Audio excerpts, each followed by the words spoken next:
directly, and all of the resource booths that are here is a far more effective way of getting people connected to the items that they're eligible for.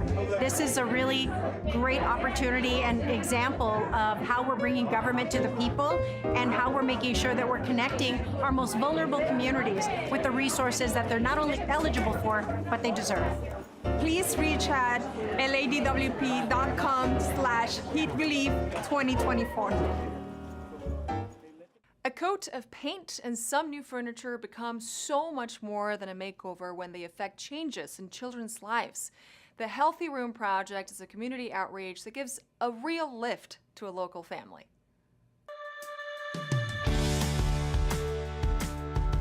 The mission of the Healthy Room Project is to provide hope and opportunity for kids in at-risk communities. We're here today in Watts with a family of 5, changing 2 bedrooms for both the mother and 2 of the sons.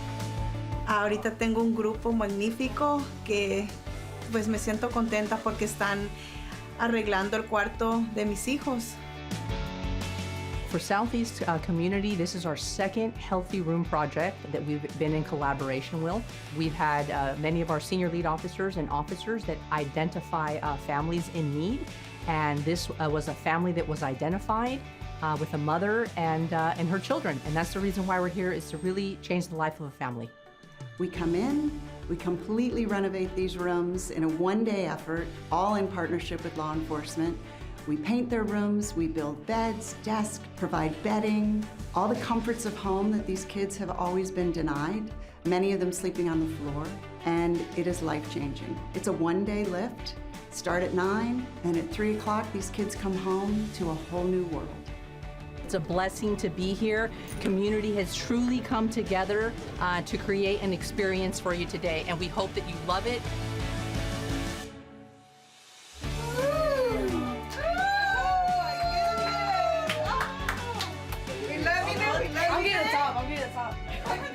Police officers, when they go into a home and it's not enforcement related, but they see that 3 kids are sleeping on 1 full bed or 1 queen bed, now we can come in under the Healthy Room Project in partnership with the police to now provide a little bit more hope and opportunity for these families, and it's a little bit of officer wellness too. And I think that's a critical piece, is the officer wellness, not enforcement related, providing hope to a family, good day of service. I personally love doing this because it gives opportunity to kids who didn't have it before. Safe space, they can do their homework, they have a bed, they have their very own little area that's theirs, and I think that's just really important for them mentally and emotionally, so I'm just really happy to be a part of it. Me siento contenta, me siento feliz de tener un techo donde estamos y tener también esta ayuda y este apoyo de la comunidad, de los policías, para realizar ese sueño para los niños, ¿verdad? De tener su propio cuarto, sus camas, arreglado como a ellos les gusta. Es un equipo maravilloso.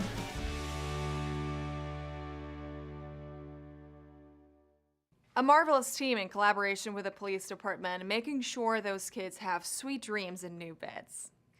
Readers have always known that the library is a cool place. Now it's time to let Angelenos know that whenever there is extreme heat, all branches of the Los Angeles Public Library system function as cooling centers.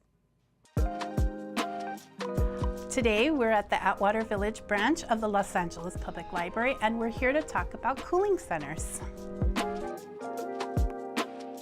The community should know that libraries are considered cooling centers by the City of LA, and the reason this is because we can provide air conditioning, water fountains, or hydration stations for people that need to drink water. We also have comfortable places to sit and things for people to do while they're here. So it is very important that people understand that in addition to the parks, libraries are also considered cooling centers.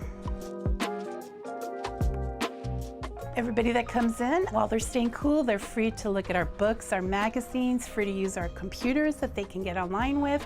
If they come at the right time, we have programs, we have classes, we have different events going on, and of course, they're welcome to bring their children because all of our libraries have a children's section as well as a teen section, so the whole family is welcome.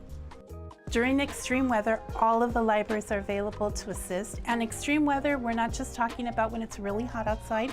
When it rains really hard, when it's really cold, if there's any sort of adverse weather happening, we invite people to come into the libraries, and all of the 72 libraries, including the Central Library, our cooling centers, our warm centers, are just there to help the community. If you want more information, please visit our website, lapl.org, call your local branch, call 311, or just ask somebody. Most people in LA, we hope, have a library card and have been to our libraries, and I'm sure they'll be happy to tell you all about it. It's the first ever reparations report for the city. LA Civil Rights Department has been instrumental in gathering community input, facilitating discussion, and showing that the harms that began with slavery still linger throughout society today.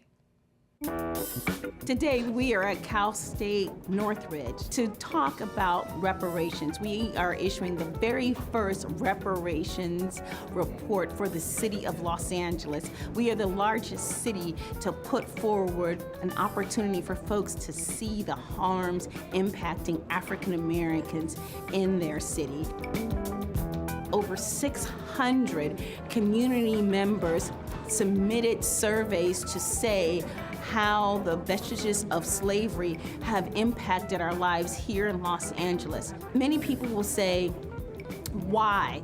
For 16 generations, they were not able to vote, they weren't able to get paid for their work, they weren't able to acquire housing, a decent housing, medical services, etc. Today we'll be presenting research from the landscape analysis, the ethnographic research, as well as the focus groups. We found several different areas, what we're calling the 12 areas of harm, modeled after the California Task Force for Reparations. And so we'll be presenting today those 12 areas of harms, along with recommendations on how the city may begin to implement measures to atone for or provide reconciliation and healing. It's really about getting the word out and helping individuals understand what the obstacles are and what the opportunities are.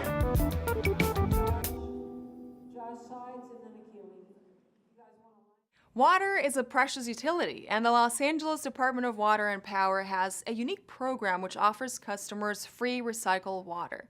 That means no more wasting costly drinking water on thirsty plants or gardens.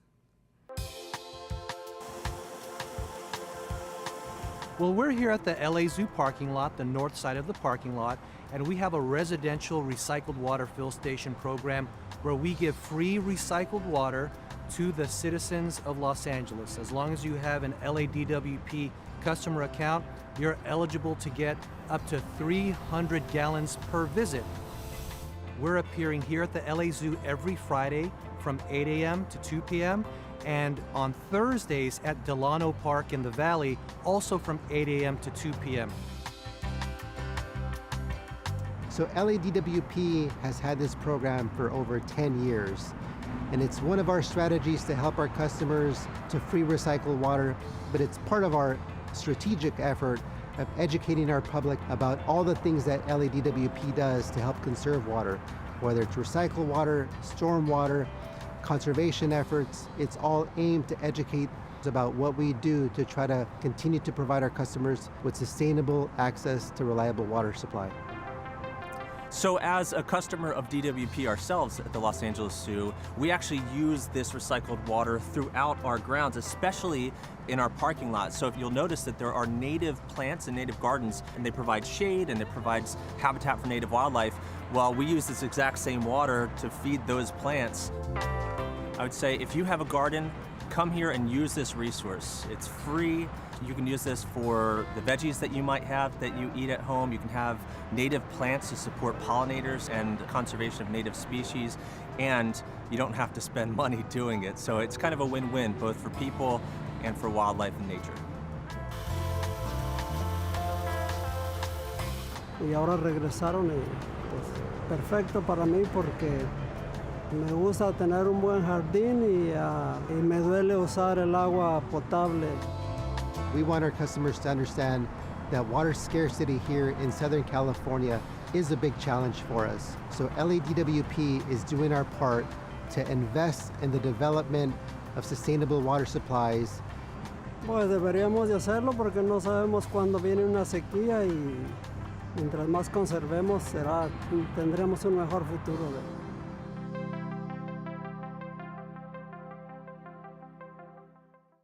A new report outlines supports for older workers. LA City Sanitation issues a scam warning, and 6 city commissions are looking for new members. These stories up next on City Beat.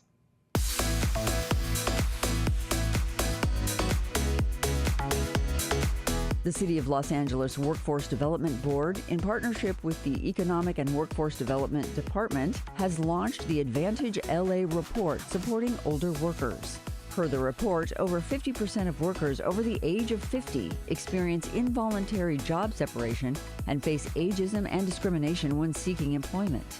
In an effort to change these statistics, the Advantage LA report supports the employment, retention, and advancement of older workers that make up 20% of the City of LA's workforce. Advantage LA offers potential solutions and serves as a vital tool for policymakers, employers, and community organizations to improve the workforce landscape. To find out more about the Advantage LA report, go to ewdd.lacity.gov. LA Sanitation and Environment, LA SAN, is aware scammers are impersonating employees and offering assistance related to the proposed sewer service charge rate increase. Official notices for the proposed adjustment have been sent through the mail directly from the City of Los Angeles, and if anyone comes to your door, it is a scam attempt. Individuals may appear official by wearing vests, carrying clipboards, and even ID badges, but they do not represent LA SAN or the City of LA. LA SAN will not come to your residence unannounced or without a previously agreed upon appointment, and residents are advised not to open your door or give out personal information. If you encounter these individuals or see any other suspicious activity in your neighborhood, dial 911 and report it immediately. For more information about the sewer charge adjustment, visit lacitysan.org/rates. If you would like to help make Los Angeles a better place to live and work, Council President Paul Krikorian invites you to join a commission. There are 54 citizen boards and commissions that oversee many of the city's functions and services that Angelenos can consider joining. Currently, there are vacancies on 6 commissions, which include the Pedestrian Advisory Committee, the Metro Community Advisory Council, and the LA Bicycle Advisory Committee. To be considered for an appointment to one of these positions, respond by email indicating which commission you want to serve on and attach a resume listing your relevant experience. The time frame to apply for these positions is very brief, so if you're interested, please act immediately. For more information, visit lacity.gov/government or call 213-473-7002.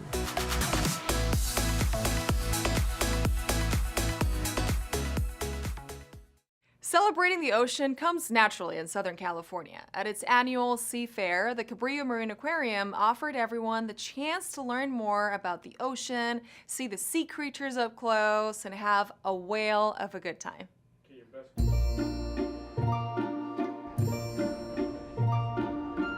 Today we have our annual Sea Fair, and our Sea Fair is a celebration of the ocean. We have lots of exhibitors here today. We have some life-size whales that you can walk inside of.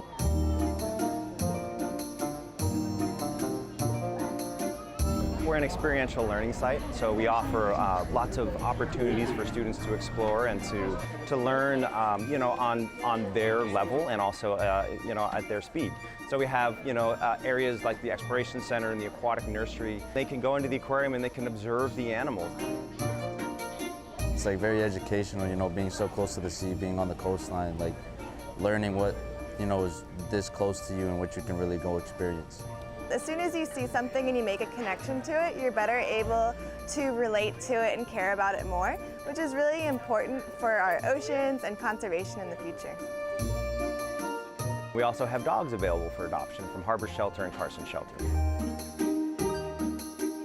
Lo que más me gustó son los perritos que están en adopción, y es lo que me gusta más porque tengo una perrita allá en casa y pues quiero adoptar uno. The Sea Fair is a great event. There's tons of fun for everyone. You can see anything from animals to technology. So it's really exciting, and I think everyone should get down here if they have a chance. From feeding local families to an extensive range of programs, there's no doubting the central role that Mid-Valley YMCA plays in the San Fernando Valley. An investment into the Y's facilities will see it serving the surrounding community for many more years to come.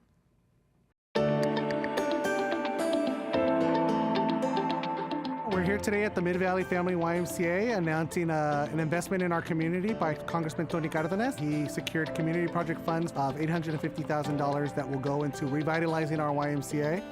Our YMCA has been here since 1961 and is in major need of repairs. The services that we offer here are critical. They're not just want-to-haves, they're critical needs that we serve every single day. You can see today we have our Feed LA program. Right here, they have a food line where people are going to be here and they feed 350 families every week right here at the Mid-Valley Y. Why are they doing that? Because they're moving with the times. They realized from the people that they serve, the 15,000 families, they saw that some of them were food insecure and they didn't have enough to eat, and they're committed to doing that as long as the community needs them. The funds that the Congressman secured are going to go to revitalizing our parking lot. Our parking lot is used for so many community events and it's in major needs of repairs. The remainder of the funds are going to go towards infrastructures in our basketball court. It doesn't have AC, and you know, living here in the San Fernando Valley, we know how hot it can be. We were on the tour today and I saw a beautiful room that used to be used to like store things and stuff, but now it's a youth center. The Y has, for example, a technology center. So our youth get the exposure to 3D printers, how to podcast, all sorts of things that parents wouldn't be able to necessarily afford for the students or the youth to do at home. But here they have a safe place where they get exposed to these technologies and their skills that they're gonna need for the future jobs.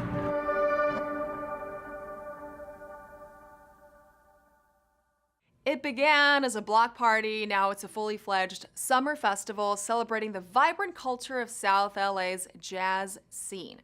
The Leimert Park Jazz Festival is cool, smooth, and free, bringing out the fans for the music and the community for fun in the sun. It's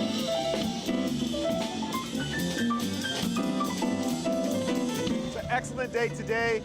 Los Angeles is one of the world's great jazz cities, and we have one of the great jazz festivals here at Leimert Park. Thousands of people out to hear good music in the sunshine in our community. I was here last year and it was so good I had to come back for some more. I think what people bring to an event like this is that they bring a lot of joy, they bring a lot of interest in the music. The Jazz Fest is great. It's a local event for us, and it gives us everything that we would want, especially having a family with 2 kids. They've got the play area, get to expose them to some good jazz music, the food here. It's a no-brainer, it's an easy win.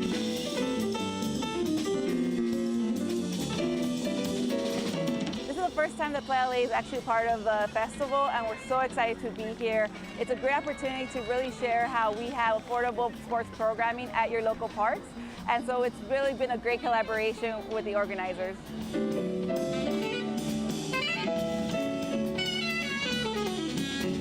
I am an artist here featuring my work, but I love the Leimert Park community. It's great. It's great to be amongst a community that I'm very familiar with. We have great food. We have really good vendors here for clothing, jewelry, you name it. So. This is a great way to meet with the community, have great conversations, understand different cultures. There's all kinds of different foods, and just enjoying each other's company and building that trust and relationship. Today's event is amazing. If you missed it this year, stay tuned. We'll be back next year. Fun in the sun, great jazz music in the heart of Los Angeles.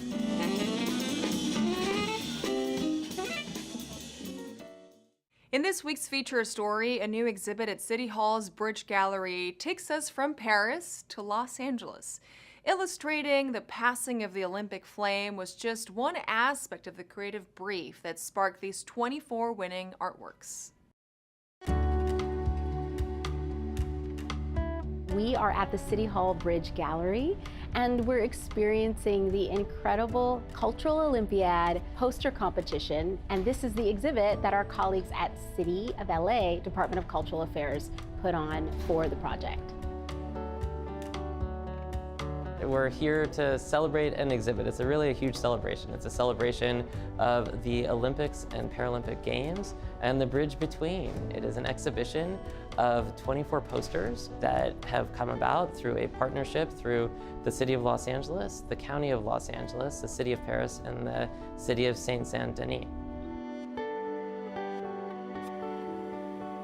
Paris invited LA art schools to be paired with the Paris Art School, EPSA. So we had Otis College of Art and Design, we had Cal Arts and Art Center Pasadena, and students in their art and graphic design programs were invited to respond to a creative brief we came up with for them to create original poster designs and original GIF animations that responded to key themes around Olympic values, the bond between Los Angeles and Paris, and the handover, as well as identifying the culture and unique identity of each region.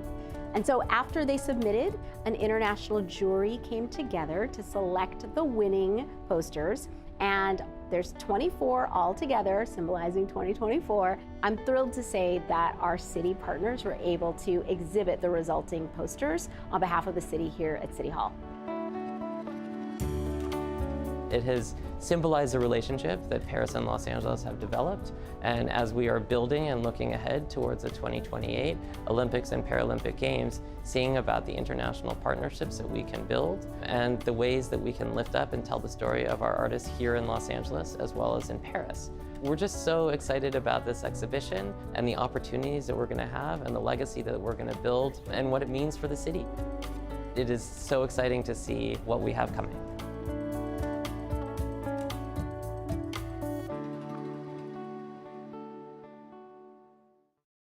In this week's Things to Do, celebrate Hispanic heritage at a pool party, enjoy jazz on Central Avenue, and honor an International Day of Peace. All this up next on Things to Do.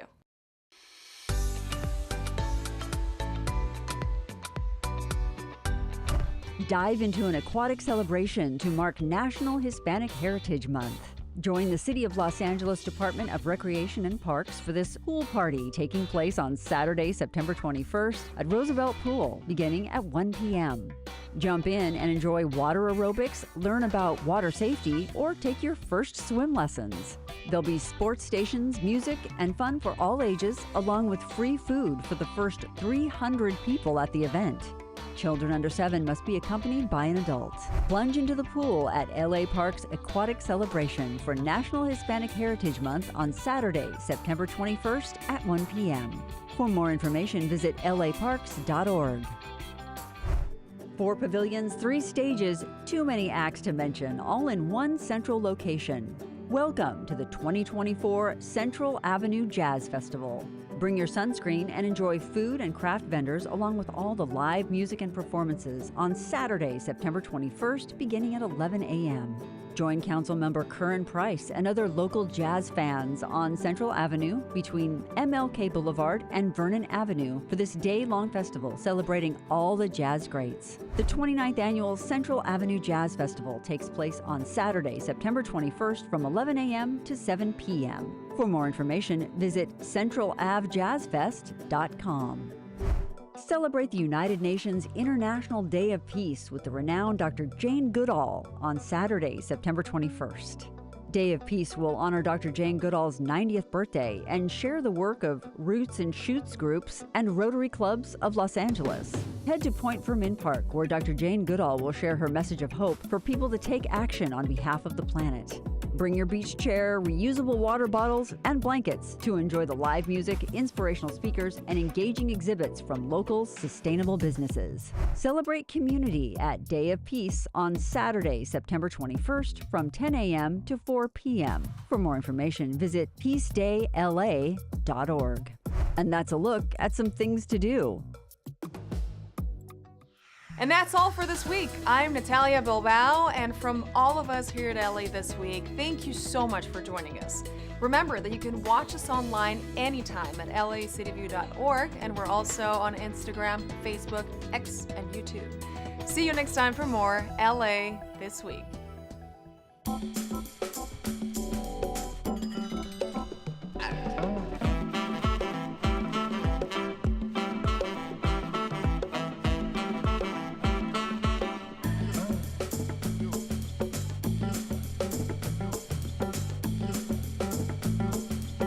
Everything I do.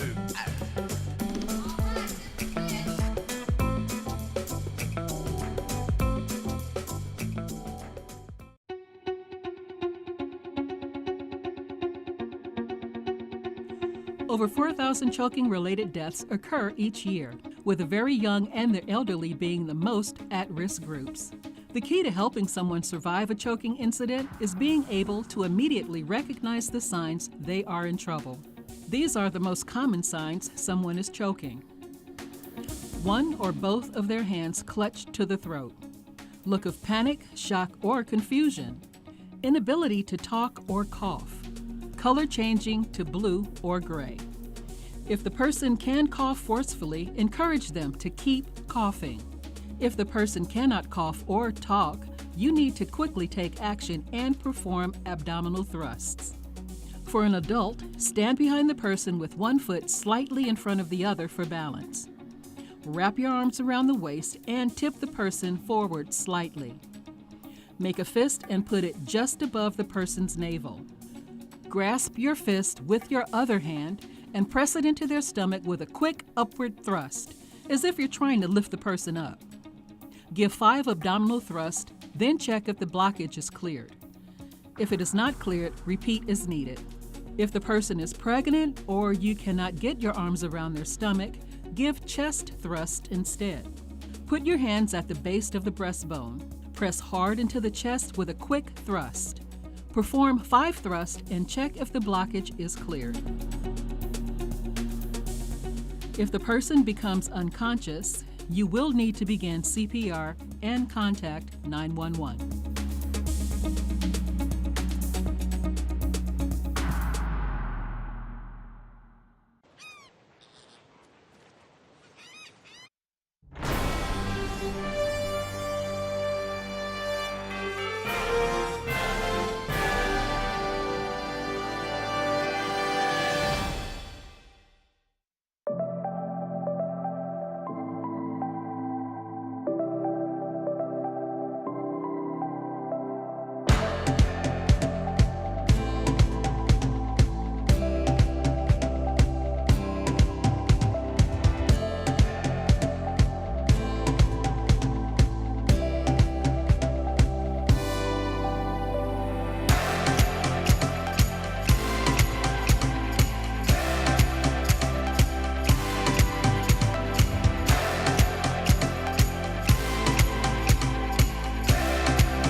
Good morning, everyone, and welcome to this meeting of your Los Angeles City Council. Today is Wednesday, September 18th, 2024.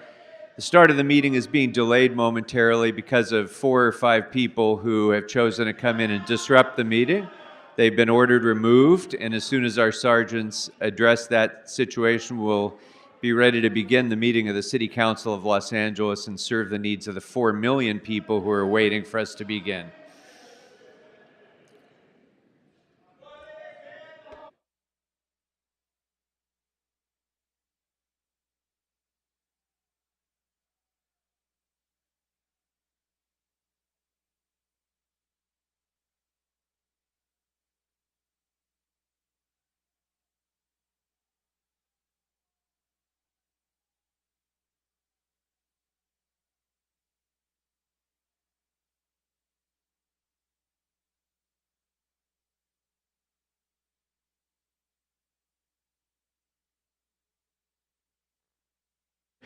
All right, we can now begin. Again, good morning and welcome to this meeting of the Los Angeles City Council. Today is September 18th, 2024. I'm Paul Krikorian, President of the Council, and we're ready to begin.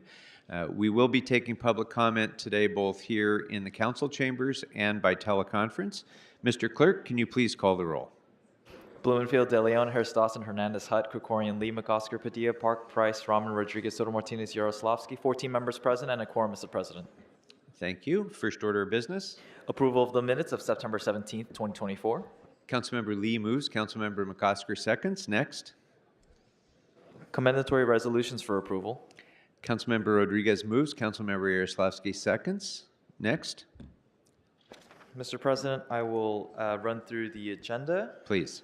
Items 1 through 12 are items for which public hearings have been held. The committee reports for items 2 through 4 have been submitted and are online under their respective council files. Item 13 is an item for which public hearings have not been held. 10 votes are required for consideration.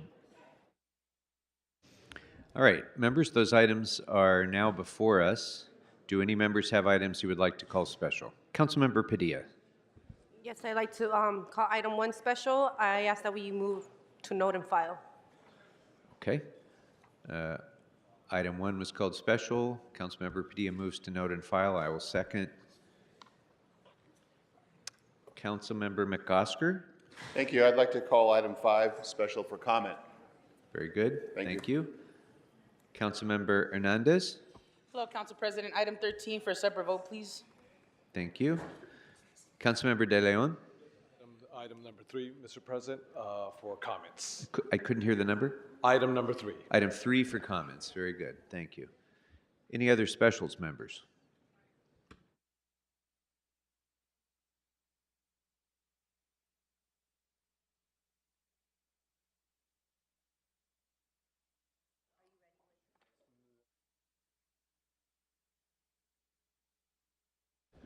All right. If there are no other specials, members, Mr. Clerk, what's available now for us to vote on? Mr. President, the council may now vote on items 2, 4, and 6 through 12. All right. Those items are now before us. If there's no members wishing to be heard, let's go ahead and open the roll, close the roll, and tabulate the votes. 14 ayes.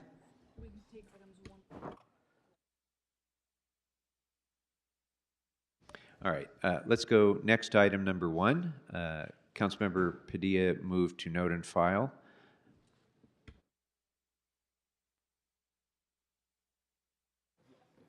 All right, so that motion to note and file, item number 1, is now before us. If there's no members wishing to be heard, let's open the roll, close the roll, and tabulate the votes. 14 ayes. All right, we can go next to item number 3, which was called special by Councilmember De Leon for comments. Councilmember De Leon, you have the floor. Thank you very much, Mr. President.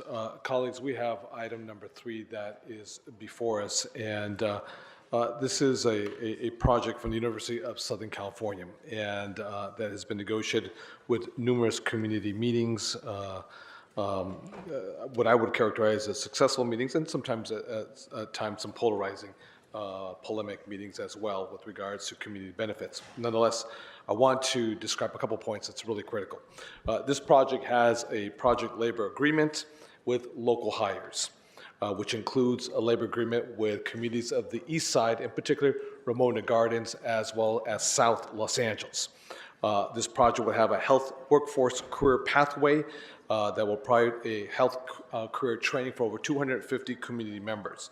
It will also expand neighborhood community college preparation initiative, preparing many of the young students who live in and around the USC campus, specifically the medical campus, research campus, with pathways to a 4-year university or to a 2-year college. It has a whole list of other benefits that I can go through, community benefits, but the list is much too long. If any colleagues want to ask any questions, please feel free. The most important part of this project, Mr. President, as well as colleagues, I want to emphasize, I think that was sort of lost, if you will, is that this is going to be a premier research center for dementia and Alzheimer's. And poring over the data, I'm seeing that Latinos over the age of 65, 13% of Latinos have Alzheimer's or dementia.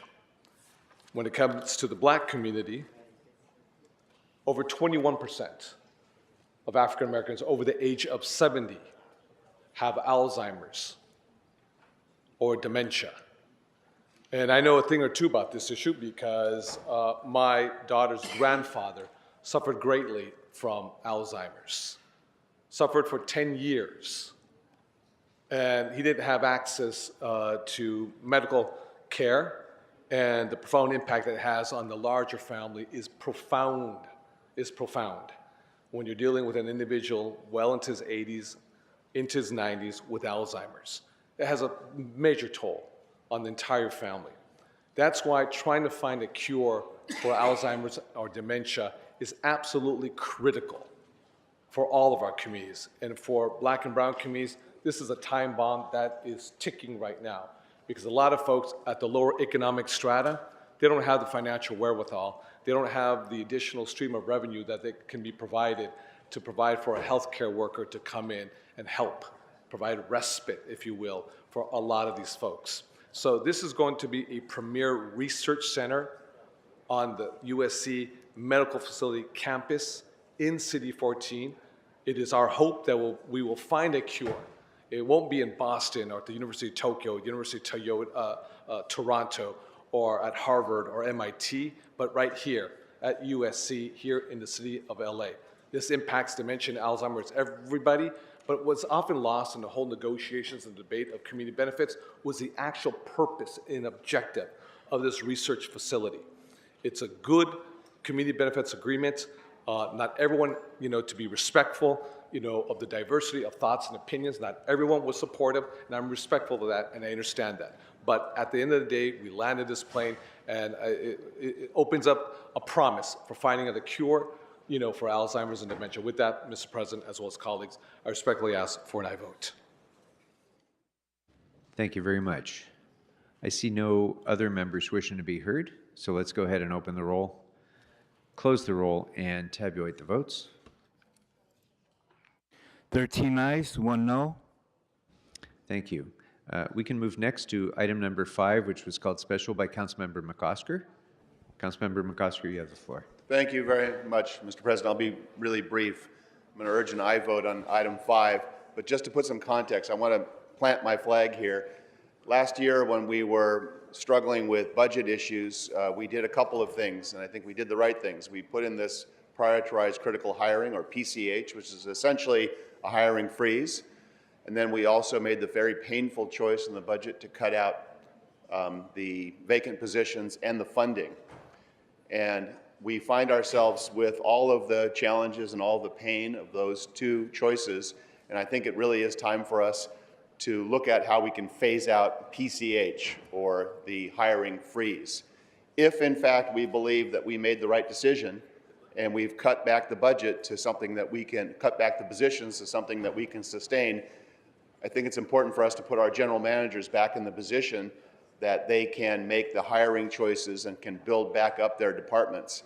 And I understand the need that staff has to make sure we're careful about this. And so what we put in this motion is that when our financial status reports, and mid-year, come back, we will use that as an opportunity to see exactly where we are. And I'm hoping that we can make the choice, a careful choice, but a deliberate choice, to then remove the PCH and put our general managers back in the positions where those women and men can staff back up and put us in a position where services are provided to our constituents. So I appreciate your aye vote very much. I know nobody's opposed to this, but I just want to make sure that we are getting ourselves ready for normalizing our work staffs. Thanks.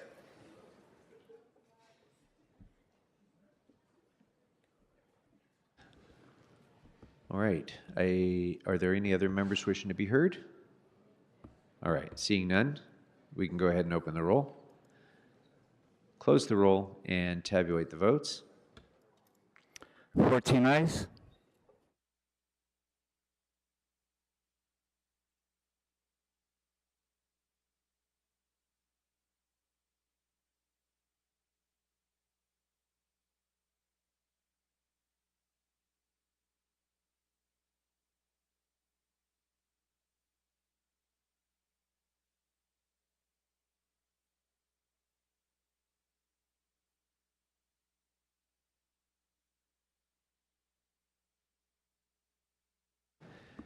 Members, we have a special guest who's about to arrive, so I wanted to just take a moment and make sure that they had an opportunity to get here before we start public comment, so we're just checking status on that.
So I think if we can just hold for another couple of minutes, our guest should be here. But in the meantime, why don't we take this opportunity, Mr. Clerk and Mr. City Attorney, if you could please read in the instructions for public comment, so we'll be ready to go on that as well.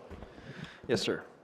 As indicated on the agenda, members of the public wishing to offer public comment should call 69254-5252 and use meeting ID number 160-535-8466 and then press pound. Then press pound again when prompted for participant ID. Once admitted into the meeting, press *9 to request to speak. When it is your turn to speak, an automated Zoom voice will ask you to press *6 to unmute. To people providing public comment, when it is your turn to speak, either at the podium or on the phone, please state which of the agenda items you'd like to speak to. You will have 1 minute per item, and today, because there's only one item on the agenda that's open for public comment, you'll have 1 minute for public comment on the item. We will tell you when your time is up. When speaking on the agenda items, you must be on topic. Our goal is to get through as many speakers as we can. If you are not on topic, or if we cannot tell whether you are on topic, you will get one brief warning from me or the council president. At that point, you need to get immediately and clearly on topic. If you do not do so, or if you again stray off topic, you will forfeit the rest of your speaking time and we will move on to the next speaker. The item that is open for public comment today is item number 13. So again, the only item on the agenda that is open for public comment today is item number 13. Members of the public may also speak for up to 1 minute for general public comment.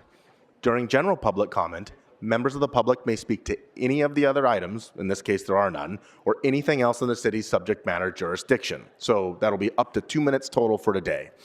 For members of the public calling in, when it is your turn to speak, an automated message from Zoom will prompt you to press *6 to unmute yourself. If you do not do so, council staff will prompt you once more. At that point, you need to immediately unmute yourself, or unfortunately, you will forfeit your speaking time and we will have to move on to the next caller. Finally, because of a brief time delay between the live meeting and the broadcast, 2 things are important. First, while waiting for your turn to speak, please keep an ear to the phone so you know in real time when it's your turn to press *6 to unmute. Second, if you're listening to this meeting on another device, please turn down the volume on that device immediately when it's your turn to speak.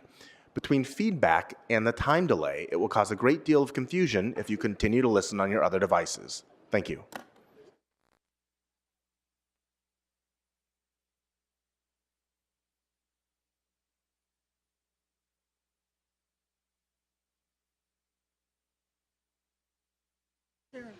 All right.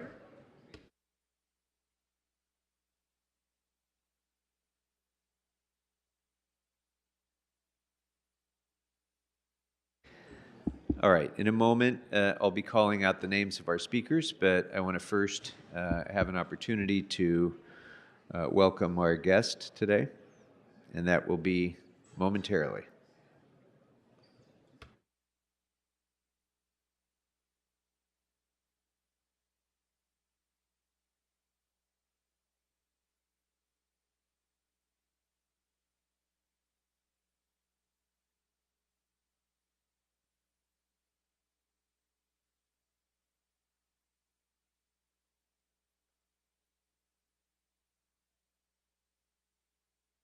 All right.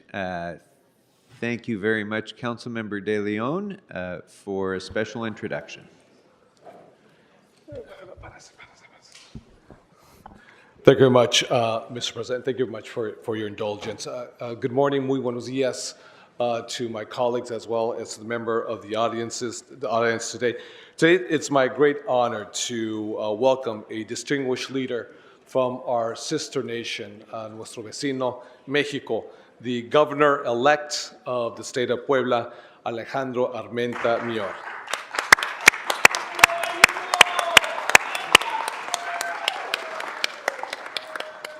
The great state of Puebla holds a very special place in the hearts of many Angelinos. In fact, our city is home to a vibrant and thriving Poblano community, contributing to the economic and cultural fabric of Los Angeles. Now, Governor-elect Mier has been a long champion of the people of Puebla, dedicated to improving lives and strengthening his state's role on the national and international level. Now, Governor-elect Mier's recent victory in the June 2nd, 2024 election as a candidate of the Sigamos Haciendo Historia coalition marks a new chapter of leadership for the great state of Puebla, where he will begin his 6-year term in December. His leadership will not only shape the future of Puebla, but also further deepen bonds of friendship and cooperation between Los Angeles and Mexico. It is with great pride that we welcome here today as we look forward to continuing this collaboration. Let me state a couple things, Mr. President, as well as colleagues. The state of Puebla, Los Angeles is the largest city in the world of poblanos outside of the capital of Puebla. And for those who don't know it, mole comes from 2 places in Mexico. It comes from Oaxaca, and it comes from the state of Puebla. Now, we won't get into a battle right now who has the best mole right now, because those are fighting words for a lot of Mexicans right there. But los poblanos have a profound impact on the city of LA, in New York City and elsewhere, because the majority of the folks who work in the restaurants, the cooks, the sous chefs, The prep cooks, they're all poblanos, or the majority are poblanos. So when we're talking about the best Italian food, it's a poblano. If we were talking about sushi chefs as well now, they're poblanos. In fact, I was just at an Indian restaurant the other day, and it was not Indians, they were Mexicans, and they were poblanos. And they were taught well, because the food was very delicious as well, too. The kulcha and the naan, and the bindi and all that stuff, very, very good. So they've had a major contribution, Mr. President, as well as colleagues. Now, our friend Alejandro Armenta Miur was also a federal senator in Mexico, the former president of the Senate of Mexico, former member of the Congress, la Cámara de Diputados, la Cámara Baja de México, and now he will assume the position of the governor of the state of Puebla. It's an amazing state. You have to go. It's only a couple hours drive in car, maybe 20 minutes in helicopter if you get over there very quickly. Let's give a rounding applause. Los Angeles welcome to the governor-elect of the state of Puebla, Alejandro Armenta Miur.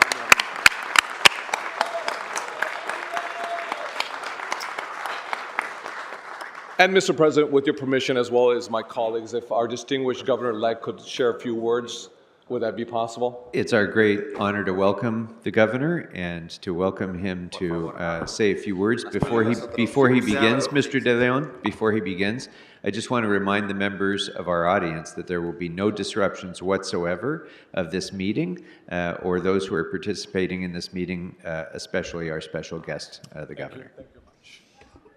Thank you very much. Estimados concejales, me da mucho gusto estar con ustedes. Gracias a Kevin, señor concejal, por esta oportunidad de vinculación con el hermano estado de Los Ángeles. Puebla, a Puebla se le denomina Puebla de Los Ángeles, por eso era muy importante estar en Los Ángeles con ustedes. It is my great distinguished honor to be here with each and every one of you. Angelinos, we have very close ties, bonds, Puebla, with the city of Los Angeles. Estimados concejales, para Puebla, para el gobierno que voy a encabezar a partir del 14 de diciembre, este encuentro era muy importante por los cerca de 3 millones de poblanos que hay entre Los Ángeles y Nueva York viviendo en la Unión Americana. This is a very important day for Los Poblanos, esteemed colleagues here, members of the council, because we have 3 million Poblanos between New York City and Los Angeles. Soy un gobernador de origen migrante porque nací en Izúcar de Matamoros, en la Mixteca, y mi familia creció en la Unión Americana. I am also a governor-elect, but I'm also an immigrant. I was born in Matamoros, which is in Tamaulipas, bordering with Brownsville in the state of Texas. But I have family members who were born and who lived in the United States. Matamoros, Izúcar de Matamoros es Puebla. Hay otro Matamoros, Tamaulipas, pero es Matamoros, Mixteca. Lo que quiero decirles es que entiendo los problemas y las potencialidades de nuestros pueblos migrantes que se fusionan entre la cultura y la economía donde viven. I understand the unique challenges of immigrants as well as the potential, la potencia of los poblanos in the United States. Puebla es el segundo productor y exportador de autos de México y Puebla tiene el segundo lugar en escuelas superiores y en infraestructura educativa. Por eso Puebla se va a convertir en la capital de la tecnología de México, de la mano de la primera presidenta de México en 200 años de historia, la doctora Claudia Sheinbaum. Puebla is the second largest exporter of automobiles from the Republic of Mexico to the world, but in particular to the United States of America. And also we're moving towards a technological economy in the state of Puebla, in particular with the new president, the first female president in the history of Mexico, Claudia Sheinbaum. En México es tiempo de las mujeres. In Mexico, it is time for the women. y es tiempo de los jóvenes y es tiempo de la tecnología. And it's a time for young folks as well as technology.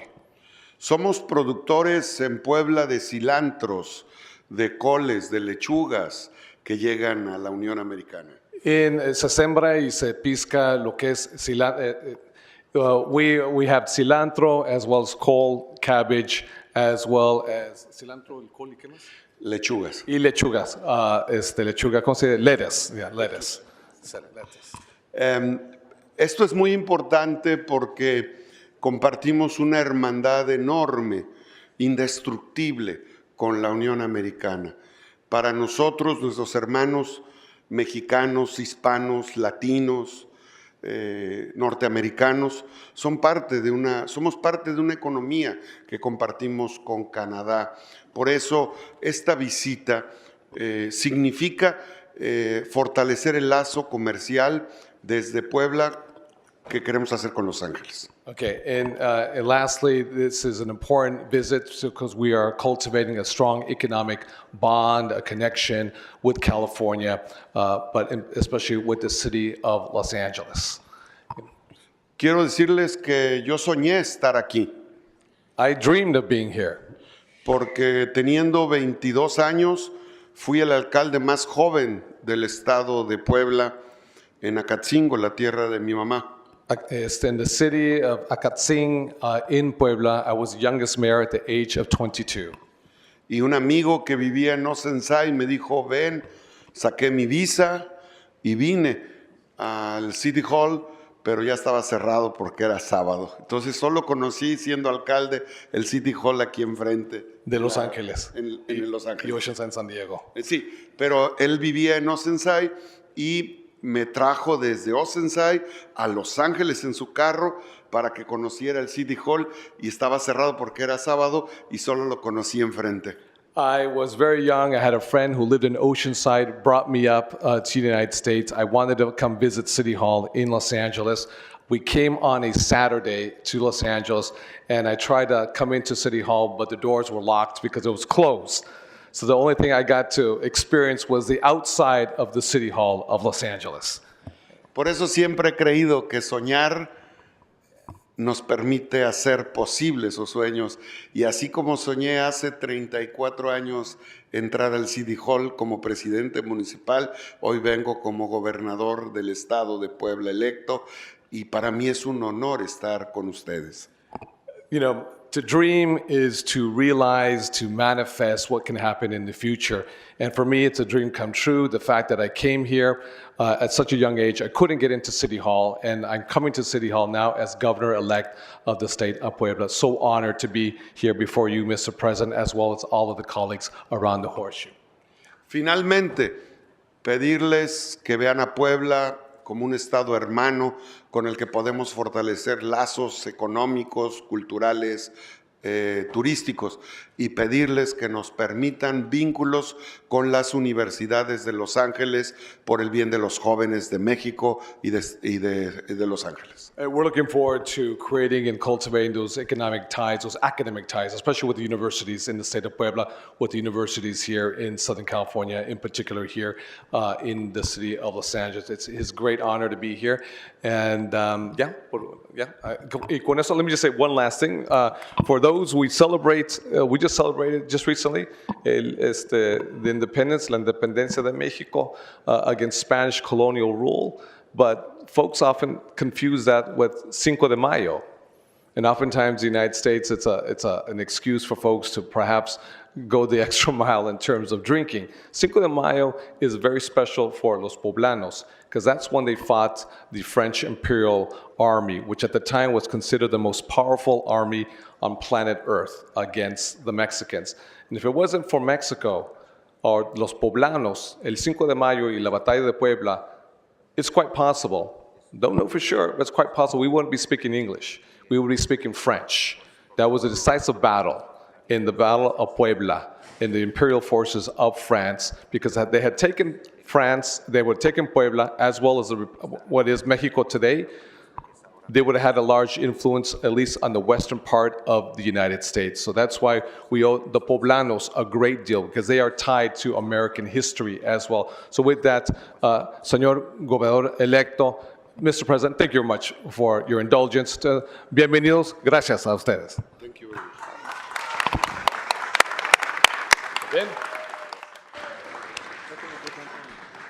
Governor,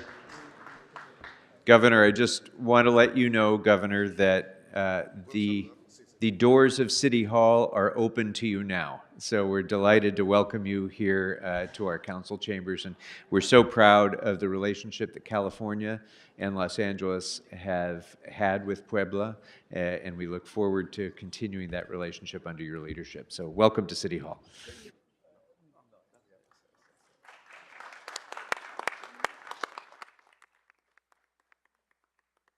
And I would like to recognize Councilmember Padilla.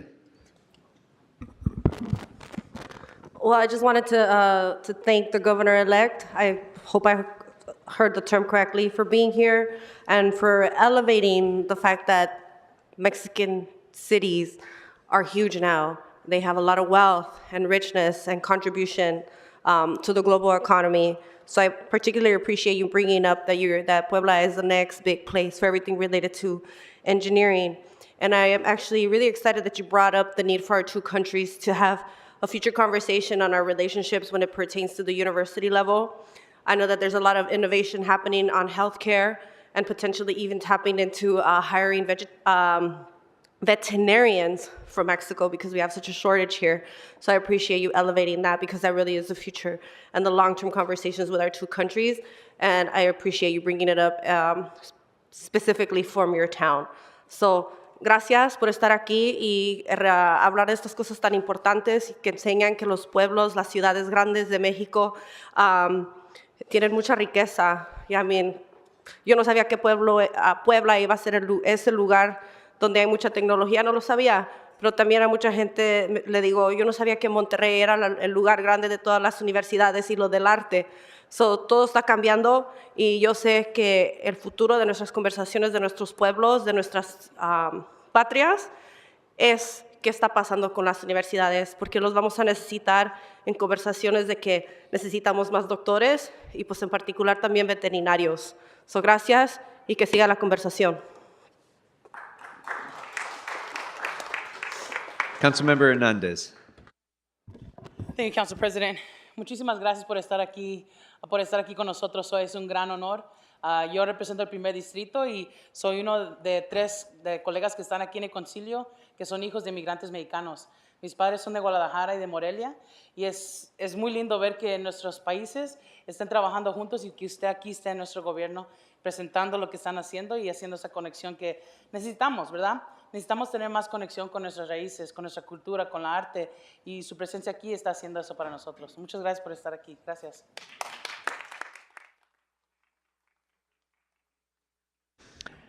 All right, again, thank you very much for being with us. You're very welcome to be here in City Hall. All right. All right, we're good. Whoever's shouting out, stop shouting out. All right, we're ready to begin public comment. The directions have already been read into the record, so I'm going to call a number of names. As I call your name, please line up on the left-hand side of the chambers. You do not need to speak in the order that I call you. We'll start with Byron Jose, the initials CCP, Spindler, Tiffany Henyard, the fake name James, Dusty, Annabella Mazariegos, Carmen Resendiz,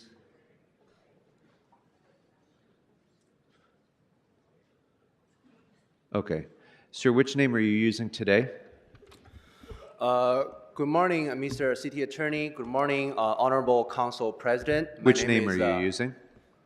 Good morning, Mr. City Attorney. Good morning, Honorable which name did Council you sign answer up my under? question. President. Which name are you using?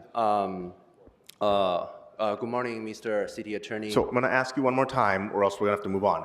Which name did you sign up under? We need to know so that we can keep track of who's spoken and who hasn't. So which name did you sign up under? Okay. My name is Tiffany Henyer. Okay. Okay. Which items would you like to speak on? Good morning, Mr. City Attorney. Good morning, Mr.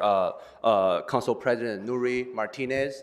I would like to speak on the item that is open to the So you public have to 1 speak. minute for the item and 1 minute for general public comment. Please begin with the Okay. item. And again, for everybody who's here and on the phones, the only item that is open for public comment today is item 13. So go ahead. You have 1 minute for the item. Go ahead. 再见我的爱，我 wanna say goodbye。再见我的过去，我 want a new life。再见我的眼泪、跌倒和失败。再见那个年少轻狂的时代。再见我的烦恼，不再孤单。再见我的懦弱，不再哭喊。我 wanna low wanna low。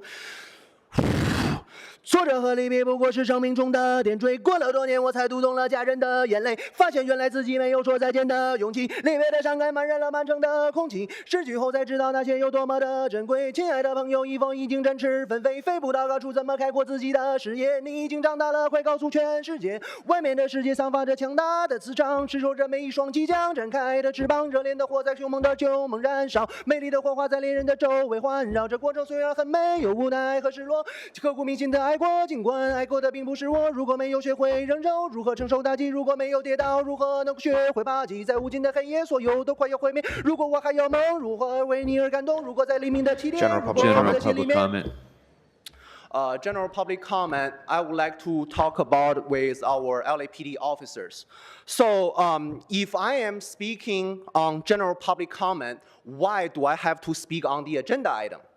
Well, I want to ask our LAPD officers, if I am speaking on the ceasefire peace inside of the City Hall, why that is out of the jurisdiction of the Los Angeles City Council? If I am asking for a Los Angeles community barbecue event inside of the city of Los Angeles, why that is out of the jurisdiction of this council? So I want to ask our LAPD officers, if you were given an order that is out of policy, do you still have to enforce it? If we are talking about number one supporter of the LAPD, that's me. However, why you are continue to enforce the order when you are know that order is out of order in itself? I can continue to talk about ceasefire in the city hall, inside of the city chamber. That is always Your time has expired. Please have a seat. Next speaker.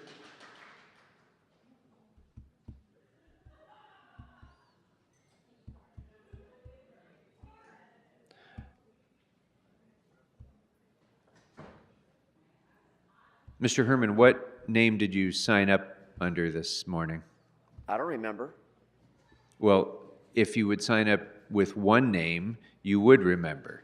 So I assume that you're trying to disrupt this meeting by signing up with multiple names. Now, let me recall for the record. You said rabbi, then I'm here, right? Dick face? Go ahead. You're going to speak on item 13? Yes? Yeah, motherfucker. Okay, 13 and non-agenda in general public comment. you fucking Time moron. starts now. I know how to read. Yeah, justice for all in LA. What is the judiciary duty of the fucking police? Well, Smoking Scan knows what the judiciary issue of the police is.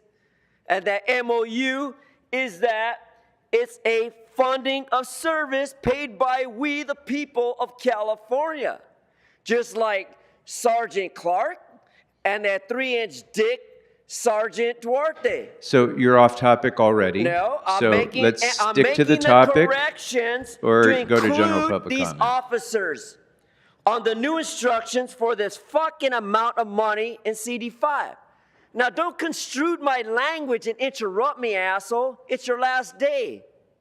You're now definitely off topic, so go to general public comment. Fine, motherfucker, fine. Let me tell you the reason that we're here. The reason that we fear Spindler and her. The longer I am hypnotized by white privileged niggers, white privileged lawyers, white privileged senators, white privileged council members, and fucking Congress people, let me give you the reason. LA Police Commissioner Steve Soboroff, a real estate expert involved with the Carter issue in Brentwood and UCLA, is the reason why I'm here. The reasons that I'm here to point out the crime because of you asshole Armenians. You don't listen because you're a fool, a white nigga fool. Argentina who got fooled by your woman who divorced you because your fat woman is all that you can do. All So right. that's not Your under time's the expired. jurisdiction- Sit down and be quiet. You're disrupting the meeting. I'm ordering you removed pursuant to Rule 12. Mr. Herman is ordered removed pursuant to Rule 12 for continuing to disrupt the meeting after I instructed him to be quiet. Please remove him from the meeting immediately so that we can continue with our meeting. Mr. Herman, have a great day. Sergeants, he's delaying this meeting. Please get him to the door expeditiously.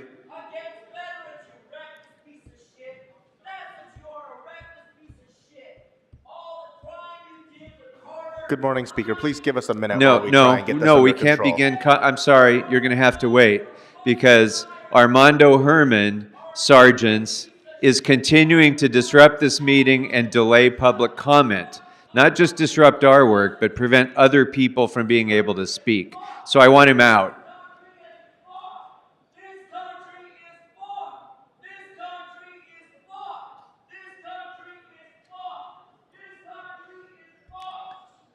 All of the people who are waiting to speak cannot speak because of one person, Armando Herman, who's been ordered removed, and I need him to get to the door.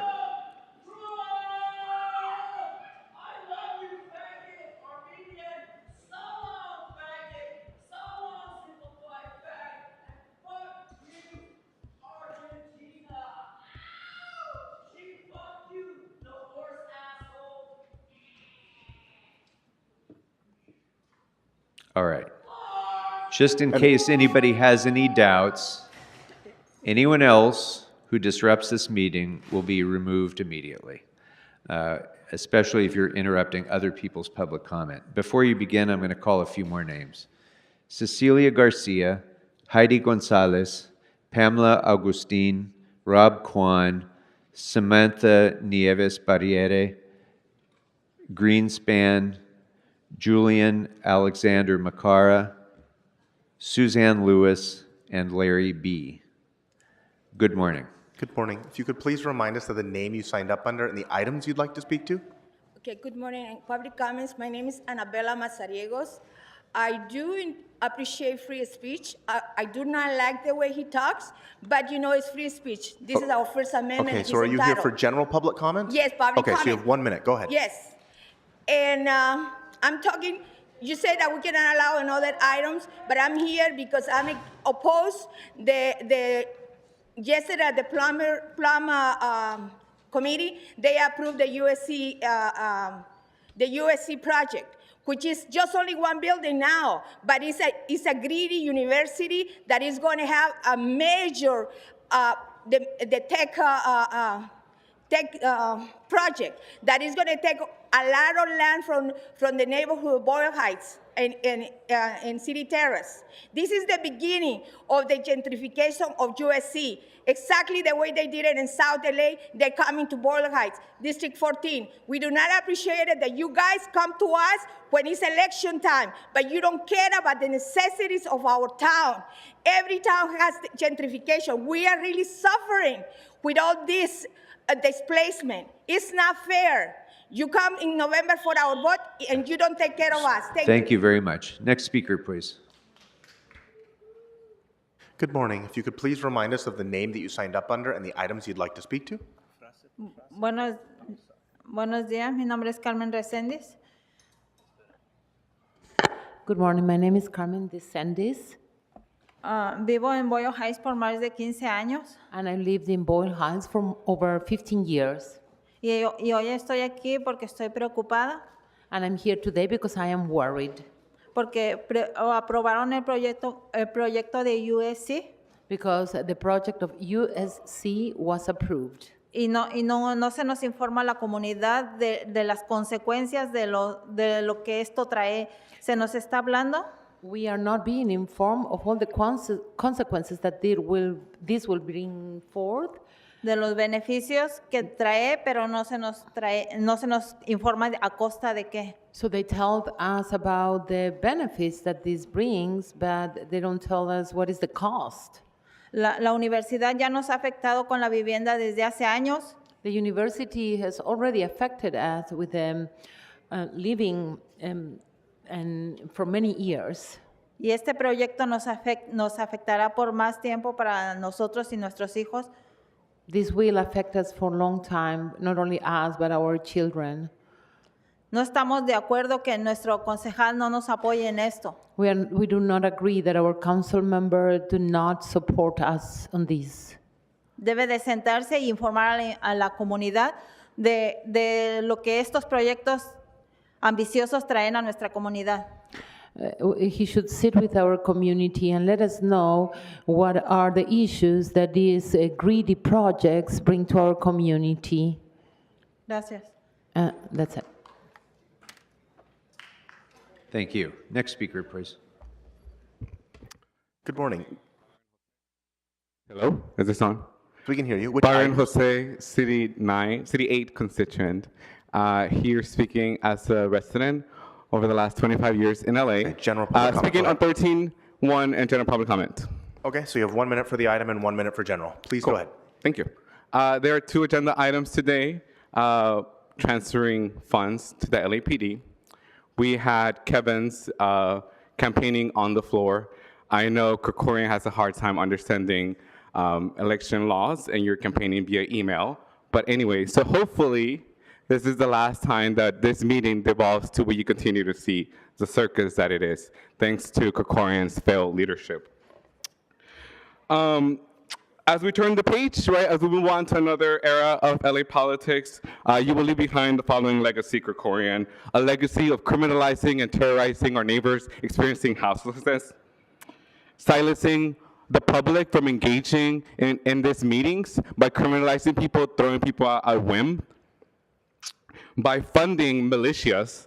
That's the next one of the agenda items that your city council under your leadership has devolved to, as well as a deficit, a historic deficit, because you continue to fund the police. So anyway, so we moved on from Norris Phil's leadership. Hopefully the other people continue to be voted out or indicted out of office. Hopefully we'll have 2 new seats in a couple of months, unless Kevin wants to resign soon. You already lost the primary, Kevin, so why are you waiting to lose the general? But anyways, so through all of that, through this era of corruption, repugnant abuse of power, and failure, Krikorian, I mainly came here to express to you a very sincere message that I think reflects what the residents of Los Angeles really want to communicate to you after your failure of 2 years as president. Fuck you. Next speaker. It's a live one. Yes. Good morning. So you have 1 minute for the item and 1 minute for general comment. So thank you to KKK Katie for all of your police funds to get rid of homeless criminals and thieves off of your streets. How come John Lee can't do this? No, because he's under investigation. How come Eunice can't do it? Well, she's busy trying to get that McDonald's app for her cheeseburger today. Yes, 50 cents. Yes, and that's the problem, isn't it? You homeless lovers like Fatso Eunice and Moni Cow, Hugo Stalin. Speak to LAPD funding and CD5. Right. I'm trying to compliment KKK Katie, believe it or not, Armenian. I'm CD5. complimenting her. Yes, I'm saying, if you let me speak, that she's doing a good job. Let's give her a hand. Well, yeah, see, I will always tell you, council members, when you're doing a good job. Now for my general comment. General public comment. So long, you filthy, dirty scumbag Armenian. So long, like your first wife told you to so long, you stupid ass. Weren't you married? You couldn't learn Spanish in that first marriage? Is that the problem? That has there? nothing to do with Yes, the jurisdiction it does. of this council. It So does. speak to the You're a fucking failure. work of this council. Okay. You're a failure. That's the point. You're a no good, dirty, pink-skinned, fascist, Armenian terrorist cocksucker. You have a big fat wife Okay, and a you're done. retarded family. You're done. You're done. Your time has expired. Have a good day. Mr. Spindler is continuing to disrupt the meeting. He's ordered removed pursuant to Rule 12. Get him out of my chambers. You're done. You're Mr. done. Spindler, you've you're been ruled off you're topic by the removed. council You are president. ordered Please. removed. You're continuing to disrupt the meeting after being ordered removed. So, sergeants, deal with him accordingly, please. Have a good day. Have a good day, Spindler. You're done. Mr. Spindler, you have been ordered removed. Please move. Mr. Spindler is please now leave the room delaying expeditiously. public comment after having been ordered removed. Mr. Kwan, I know you're going to say you don't mind, but unfortunately, we can't have this disruption while people are speaking. So I just need to ask you to wait for a minute. Spindler, hurry up and leave our chamber so we can go on with the meeting.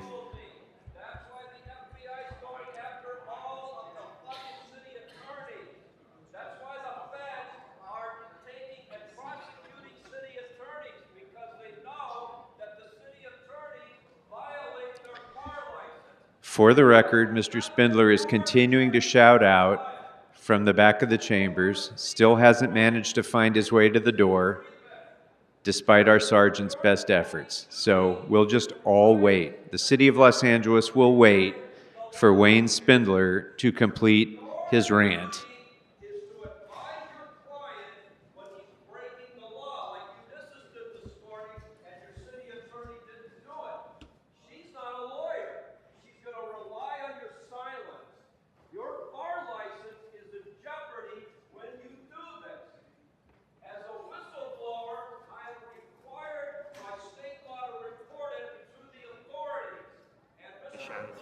All right. And for members on the phones, if it's not clear, we still cannot resume public comment because Mr. Spindler has still not exited the room.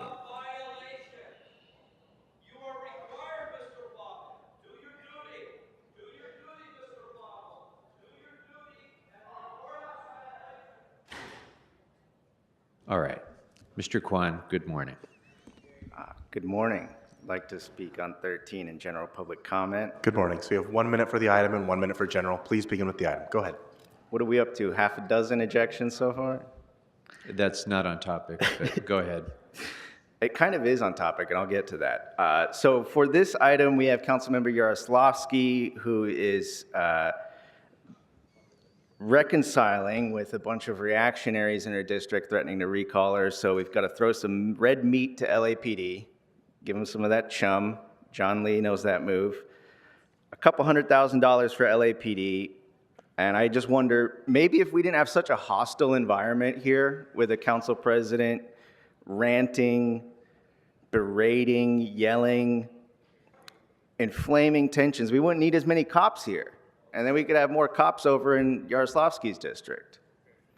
It's just important to consider that. And for Councilmember Yaroslavsky, wherever you are, you got nothing to fear. You won big. Councilmember Rahman proved that you don't need to give in to the reactionaries. For my general public comment, go ahead. I was there for Herb's last day as president, but not Nuri's due to the sudden nature of events. But I got to come out to honor the second worst council president we've had in the last 3-4 decades. Looking forward to having a council president kind of like Herb Wesson, who could actually preside over a meeting without losing their shit and yelling at people. Really impressive to see how you hid your temper for like 12 years. There's this notion this council president has that I'm just a hater, that I just love hating on everything.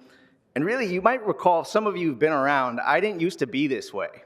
The first few years around here, I wasn't this way. It wasn't until Nuri, until this guy showed how much they disdained the public and wanted to go to absurd lengths to quash public comment. And I just hope this council steps away from that, because all of the mess being left behind by that rain is still hanging around, still out for some nibbling. So I wish you the best. Thank you. Next speaker, please. Good morning. My name is Pamela Agustin with Eastside Leads, and I'm speaking on general comment. Council members, I want to speak about just how decisions in land use and projects are happening in this city, which concerns me and my coalition a lot. As the Discovery and Translational Hub project was going through your process, for over a year, my coalition members and I gave comment, including residents from South LA. And the makeup of the City Planning Commission was drastically changed. The vote that eventually led to the approval of the project that you all almost unanimously approved also came in Van Nuys, away from the community of the East Side. Thank you, Councilmember Hernandez, for your leadership in voting no on a project that will continue gentrifying the East Side for years, District 1 and District 14. We asked multiple times from USC that they also allow other champions on council to mediate talks between us, and they said that's a non-starter. We need leadership here that holds developers accountable. Thank you. Thank you. Next speaker, please. Good morning. If you could please remind us of the name you signed up under and the items you'd like to speak to. General comment. So you have 1 minute. Go ahead.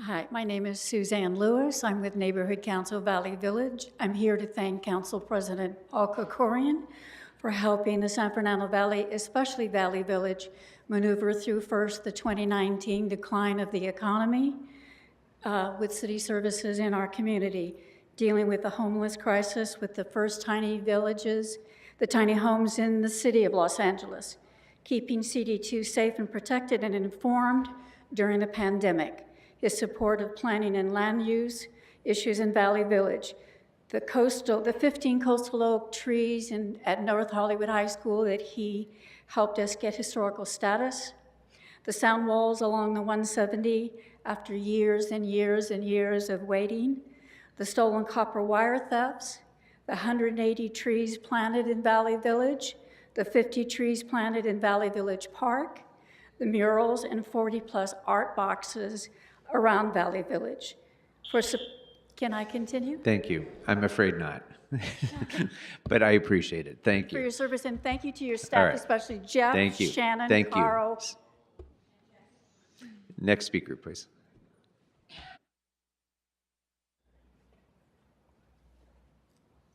Good morning. If you could please remind us of the... Buenos días, mi nombre es Araceli Brito y estoy aquí viendo, ¿verdad? Por el... Good morning, my name is Ustedes Araceli Britos, and I'm here this morning. Sí, Han señor. aceptado un programa, o sea, el USC no para la comunidad. You accepted a program of Simplemente USC not for the community, beneficio de but ustedes, only for del your own gobierno. benefit. Y Señora, uno ¿puede en esperar la a que la traduzca y después va hablando? Viviendo aquí en Boyle Heights.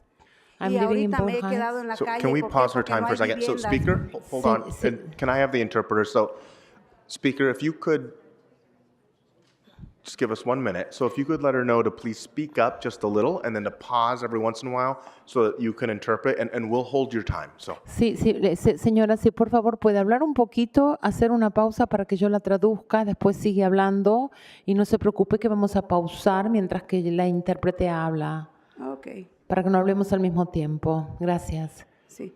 Yo estoy diciendo que aceptaron a hoy el hospital para hacerlo, no para la comunidad, para afectar a nuestros hijos. Okay, she says that the hospital was accepted, but that wasn't in benefit of the community or benefit for our children. Continúe. 30 años de estar viviendo aquí en Boyle Heights. I've been living for 30 years in Boyle Heights. Nunca se había visto tanta cosa como a hoy We que se haven't- está viendo, We haven't seen the things we are seeing now. porque aquí en Boyle Heights los concejales como Kevin de León y otros concejales que han entrado están trayendo proyectos. Because here in Boyle Heights, the councils such as Kevin De Leon, they're bringing projects Ya paren esos proyectos de traer, that they should stop bringing these type of projects. porque no son para nosotros la comunidad. Yo ando en la calle con mis hijos, tengo 2 años de andar en la calle con mis 2 niños. Uno lo tengo en la secundaria o ya para la universidad y no quieren ir a la universidad porque no nos hemos bañado, estamos en la calle y Okay, nadie pero nos segundita. responde. So I've been on the streets myself already for 2 years with 2 kids, and one of them is now finishing high school. He should be going into college, but he doesn't want to go because he's embarrassed because we cannot even take a shower. Recogemos ropa, nos las quitan porque no tenemos dónde ponerla. Ahorita yo tenía ropa con un amigo en su carro, se lo acaban de llevar ayer el carro con toda mi ropa. ¿Y cómo lo voy a sacar si soy homeless? So we just pick up any kind of clothing that are given to us, but then they take it away. Like yesterday, I left all my clothing in the car of a friend, but the car was towed. So then how are they going to go to school if they don't even have clothing? Thank you. Gracias, señora. Thank you. Your time has expired. Se le acabó el tiempo. Thank you. Your time has expired. Okay, next speaker, please.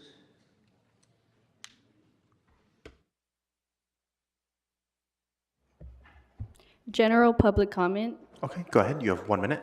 My name is Samantha. I am here with the Eastside Leads Coalition to express my anger and disdain on behalf of tenants who have been affected by USC and Council District 14 selling out the Eastside community.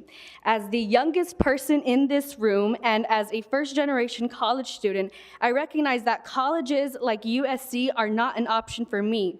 I cannot trust a beast who proactively ignores and displaces historically, systemically underserved communities like mine.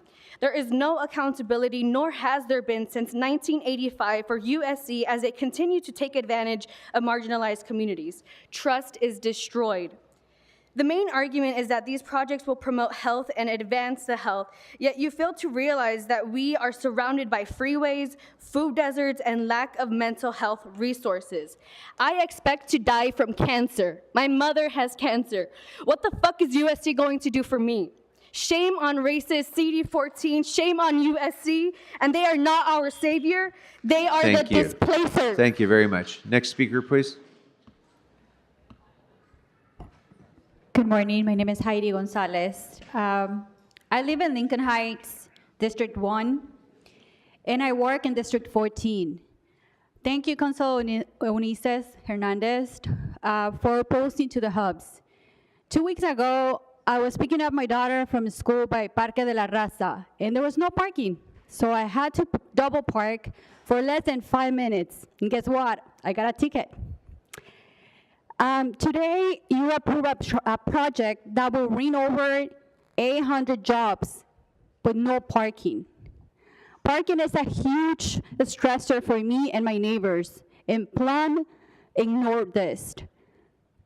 Know that your vote will impact District 1 and 14 negatively. Thank you. Thank you. Next speaker, please. Good morning. Which items would you like to speak to? Good morning. Topic point number 13 and general comment, please. Okay, so you have 1 minute for the item and 1 minute for general. Please begin with the item. Good morning, honorable team. My name is Julian Alexander Makara of A-Dream Foundation, or adreamnow.org. Spent yesterday afternoon contacting your offices once more so we can communicate the value program. This document was sent over to each one of your offices, the city attorney and the clerk's office, including the mayor, at 9:56 on Sunday. This document provides a plan relative to the goal that's being taken place here on topic number 13, $200,000. Thank you for laughing right now, Mr. Harrison Dawson, as I'm speaking. You guys are doing wonderful earlier. In respects to the amount of money being invested, either to support as the discrepancy that I was bringing up earlier, are you going to promote a more proactive LAPD force or a more communal force? Now, do you want more incarcerations and more of what's taking place, or do you want more accessibility? Please look at the value program. Now for my public general comment. What the value program is, because when I'm speaking to your staff, much like what is taking place here, they're showing ignorance. So, and excuse me for these words because they are harsh. They are representative of the constituents that, like that young lady, when your office asks, who am I helping? That young lady, her entire family and her need help. That is who I'm helping. And if you are all claiming immigrant status, my father was this, my mother, I haven't stated anything of my family. I blow you out of the water. Can we please support each other? None of you have called. Ms. Hernandez, you should have been the first one to respond because you are my council representative, and Mr. Kevin De Leon. Because of your negligence, the entire city of Los Angeles is now dealing with my prudence. You are laughing, all three of you, with your hands up. This is being recorded. I wasn't given a golf club on my freshman year. Thank you very much. All right. There was someone who signed up with the name Number that I didn't call, but I think I've gotten to everybody who wished to speak here in the council chambers. Seeing no others, let's go ahead and go to the phones. And to the callers who are on the phone, I'm going to remind you that there is only one item open for public comment. That is item 13, relating to LAPD funding in CD5. So let's go ahead and take the first caller, please. First caller, which items would you like to speak on? Yeah, hi, Daniel Gus.substack.com. I'm just going to go to general public comment today. Okay, good morning. You have 1 minute. Go ahead. Great. A reminder to Mr. Krikorian, this is not my chambers, it's ours. And that's a perfect example of your self-absorbed arrogance. It's our chambers, not your chambers, Mr. Krikorian. You stole $1 billion from Recreation and Parks since 2010 to plug budget holes as the chair of Budget and Finance. That is your legacy for stealing $1 billion. And sue me for defamation, Mr. Krikorian. If I'm lying, you stole $1 billion from the people who use the parks most, which is elderly, children, and the poor. You displaced homeless people from shelters in your district and across the city by putting in illegal immigrants from China, Cuba, and Venezuela. That's your legacy, sir. By the way, you are risking. Thank you very much. Your time has expired. Next caller, please. Caller with the unknown number, please proceed.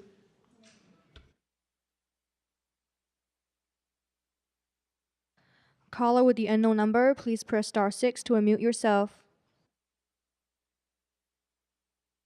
Caller with the unknown number, this is your last opportunity to speak. Please press *6 to unmute.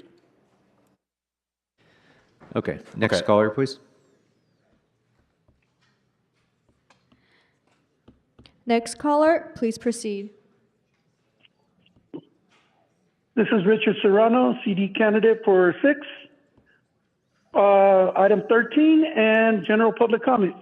Okay, so you have 1 minute for the item and 1 minute for general. Why does it take us funding LAPD to do their job? You call a local area office and they transfer to a general office. There was an accident in front of Mission Division, right in front of their facility. They had to call different division to come out and attend to that motorcyclist on the ground. They couldn't do it themselves while they were there. The people don't get the clue. Being on the clock isn't the same as doing your job. With a 45-minute response time, after a 40-minute wait on hold to get the call through, is ridiculous. You guys had emergency response people come in and apply at 50, 50 people, you hired 30. You should have hired the other 20 and put them in LAPD. Because you having to fund this to come do their jobs, and then what, again, every 2 weeks? How are you going to clean the city when you're only funding this kind of stuff for a cleanup area or something you're going to do every 2 weeks? Now, general public comment. Number 1, Mila Padilla, are you using, now you're voting in what I told you 6-7 months ago at Sun Valley Neighborhood Council meeting? What you said, no, it doesn't work. What Park had done, $500 Visa card that you said, no, it doesn't exist. Now you're using it in your district. I wish you paid attention It'll help our district get better. Don't just vote for something because you're sitting there. Listen to the product, because you're pushing this stuff through. Number 5, it's awesome. I wish you guys were sitting in the chambers in the back when you guys were doing this election to cut the 10,000 positions, because you had people that were there sitting there as clerks being told by their supervisors that they can't help other departments no more because they don't have the funding for it. So when normally you would hand somebody a piece of paper, Thank I you. can't do that. Mr. Shawna, your time's expired. Next speaker, please. Next speaker, please proceed. Yeah, it's Eric Previn. I'd like to provide a public comment on the item with Katie Yaroslavsky, LAPD funding, and then also I'll deliver a general public comment about the. Okay, so you have 1 minute for the item and 1 minute for general. Please begin with the item. Sure, Go I'll ahead. do it. I just want to mention that my public comment will be about the most shameful council I've ever encountered. Okay, going to Katie. Katie Yaroslavsky, I think Quan adequately described what's going on here. There are some reactionary groups that she has to calm down, so she's funding, like John Lee, discretionary money right to LAPD overtime. Yeah, whatever. I mean, they need you get what you pay for, unfortunately, in this community. And that's what's so sad, because people are being paid as part of the operation of CD2 and CD4 in ways that you don't quite see because they're favors. And I want to take a moment to say thank you to Katie for this item, and also to Mr. Monte, the guy who's the chief of staff for Lindsay Horvath. He used to be over at David Rue's office. This guy's turning out to be a real piece of shit, because what we have in our community is significant needs that they love to prance around about, General public but comment? not for the people. Yeah, thank you. Not for the people who they're ripping off, along with Krikorian and his kids and the assholes at Harvard Westlake, who have just simply stepped into our community with disregard and they're pretending to care and saying we'll get a chance. We won't. And now at the Beeman Park Studio City Rec Center, after years of diligent work by the Coro Foundation horror shows, wiggling around to steal the money from Marquis Harris Dawson and Curran Price and the districts that can't mount properly Prop K projects, over $30 million, including the collusion of Brad Sherman, who ought to simply resign. Just resign if you don't pay attention closely enough to know what's going on. And you can look at his chief of staff too. They're all little gang of crooks, and it's appalling. And then sitting at the front is Krikorian. Where's Herb Wesson? Herb Wesson was just as bad as Krikorian. And Nuri Martinez is the council president, who we will all remember because she at least had the balls to step away. Your time is expired. Thank you very much. Next speaker, please. Next speaker, please proceed.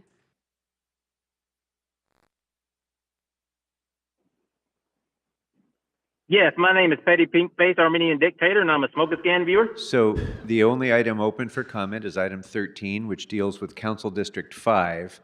Just for the record, Figueroa is not in Council District 5. Go ahead. Noted the Armenian Dictator. Do you want to speak on item 13? Do Do you want to speak to item 13? Anyway, shout out to the Smoke Scan community. Yes, indeed. Why not? Hell. And aren't you supposed to be cleaning out your desk or something there, brother? You're Okay, so not this is speaking not to on item the 13. agenda. Last warning. Well, damn, brother. All right. Anyway, shout out to the Smoke Scan community. The other day I was down on Figueroa. Okay, we were just hanging put out him to doing general some things. public comment. You'll have 1 minute for general public comment, and what you did on Figueroa is not within the jurisdiction of this council. Well, damn, Armenian Dictator. All right. Well, anyway, shout out to the Smoke Scan community. We're having a good meeting as usual there, and I like to say to I think it's a good day we got today, brother, there, because after the day you have to turn your hue on your TV up and down anymore because this petty pink fake dictator here blowing out your damn TV with his bright ass pink ass face there looking like a little prick there. But good day. Hopefully we have a few chases this week. It's been kind of low on the chase side. After this pink face dictator leaves there, we'll maybe have a better meeting, and y'all have a good one. Thank you. Next caller, please. Next caller, please proceed. Brock Landers, Los Angeles private investigator. Good morning. Which items? Afternoon, nerds and virgins. Pete, this is our chambers, not yours. Items 13 and general public comments. So you have Those 1 are the minute for only the two item available. and They're 1 genius. minute for general. Go ahead with the items first. All right, 13. Instead of pulling more money out of the budget so corrupt people can buy votes, maybe they should have a fundraiser and sell cookies like the Girl Scouts. We could do some smoke and scan themed snickerdoodles, Figueroa baby batter Newtons, and Lady Red sweet velvet bee. I'll be selling them Friday after the meeting at the 7-Eleven on Figueroa. Okay, why don't you go ahead and speak to the agenda item, or we can move you to general public I comment? was talking about the cops and you guys, trying to use the city's money to buy votes, but I'll go to general public comment. Okay, 1 minute. Thank you. I want to be clear. I don't condone or support the harassment, violence, or threats of violence towards dwarfs, midgets, or Frito Banditos. I can't blame people for calling a number that is announced online during a council meeting or tell them that they shouldn't call. Just like I can't fault the ladies that email me pictures of their boobies at So this is not within the subject matter LAPI@gmail.com. jurisdiction of the city, so you need to connect it to something Okay, that's as within. it refers to the council, just listen up, genius.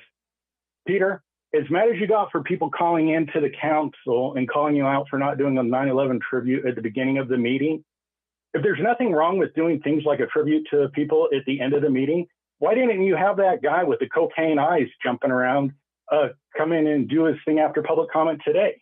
I mean, it seems mighty hypocritical of you. Word of the day, Van Ness Bandito vacuum. It refers to a glory hole in Van Ness. Okay. Okay, so that is not on topic and your time Next has caller, expired. please. Next caller, please proceed.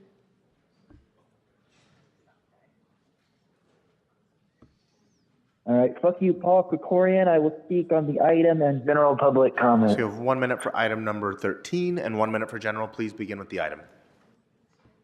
All right, the item is a motion from Katie Yaroslavsky for police funding, LAPD funding, and CD5.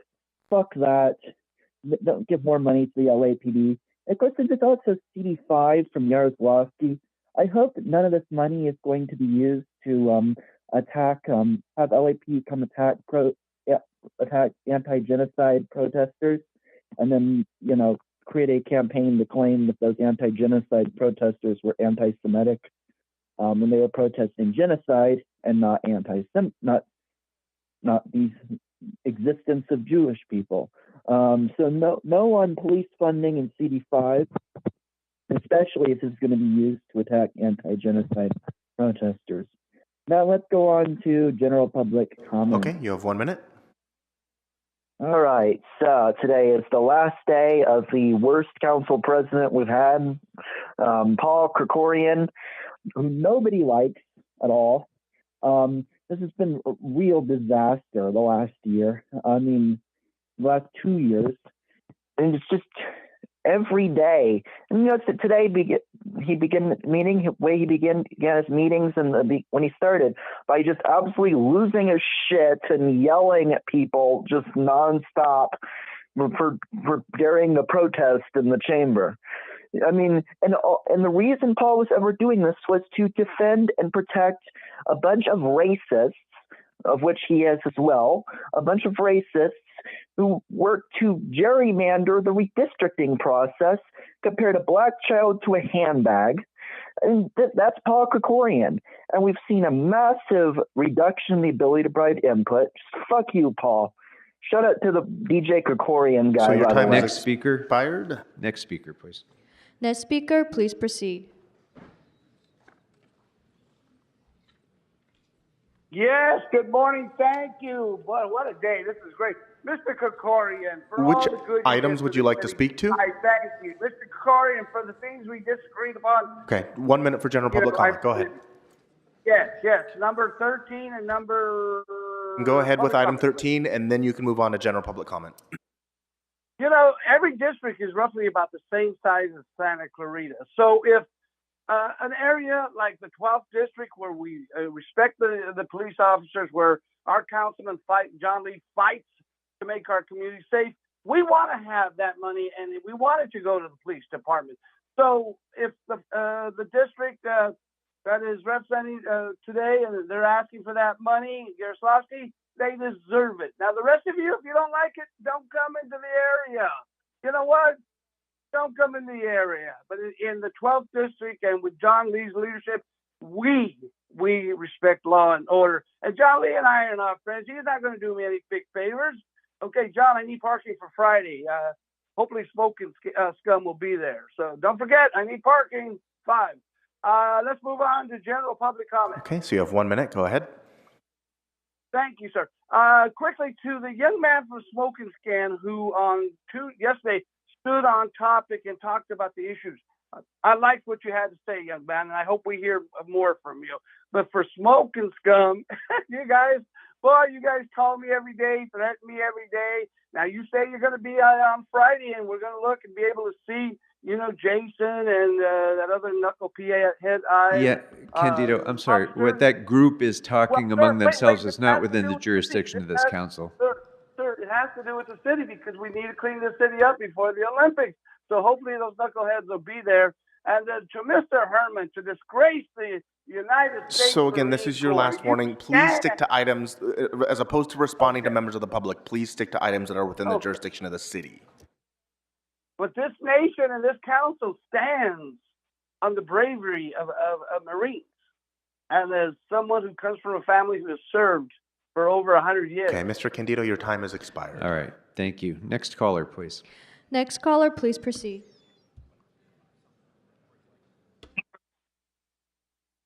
Hi there, my name is Fernanda. I'd like to do general public comment. Okay, so you have 1 minute. Go ahead. Hi there, my name is Fernanda. I'm the president of the Lincoln Heights Neighborhood Council. Yesterday, I presented a community impact statement in person at the Plum meeting for item number 3.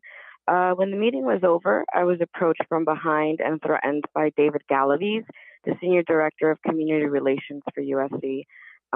He bent down and said into my ear, "Do not worry, we are going to take over your neighborhood council."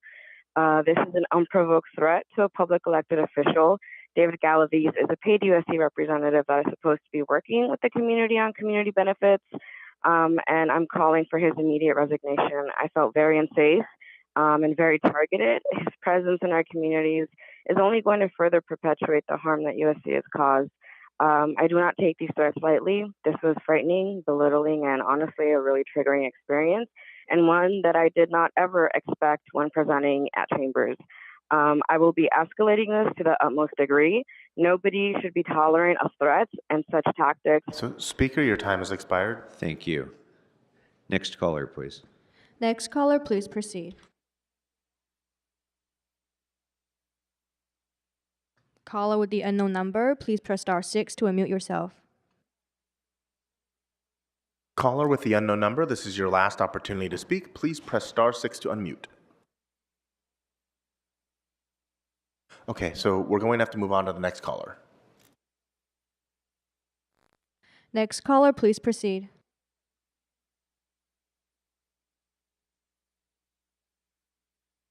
Hello, good morning. My name is Victor Reyes, speaking on behalf of VICA, the Valley Industry Commerce Association, in support of the USC Translational and Discovery Hub. Okay, so you have 1 minute for general. Thank you. VICA strongly supports USC's proposed Discovery and Translational Hub as a significant enhancement to our region and statewide biotech and healthcare sectors. This innovative project will bridge the gap between groundbreaking scientific research and practical healthcare solutions, as well as fostering collaboration among researchers, industry professionals, and clinicians. The USC Discovery and Translational Hub represents a multifaceted investment in our region's future. This project will not only provide immense educational benefits to students and emerging scientists, but also ensuring a continued pipeline for talent in critical fields that will also generate substantial economic activity. By incorporating environmental and community health considerations, this initiative goes beyond a mere investment in USC and stands as a profound commitment to health, education, and economic vitality.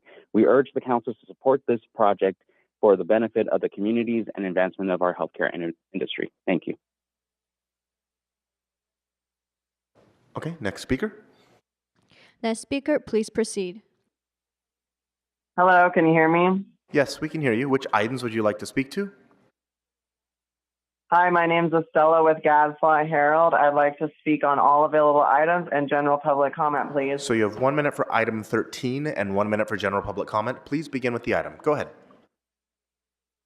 Thank you. For item 13, let's just call item 13 what it is. In District 5, we have University of California, Century City, Westwood, very rich areas. So let's just call item 13 what it is. Let's call item 13 what it is, and it is a bribe. Item 13 is a bribe. Now, why would Los Angeles City Council want to bribe with item 13?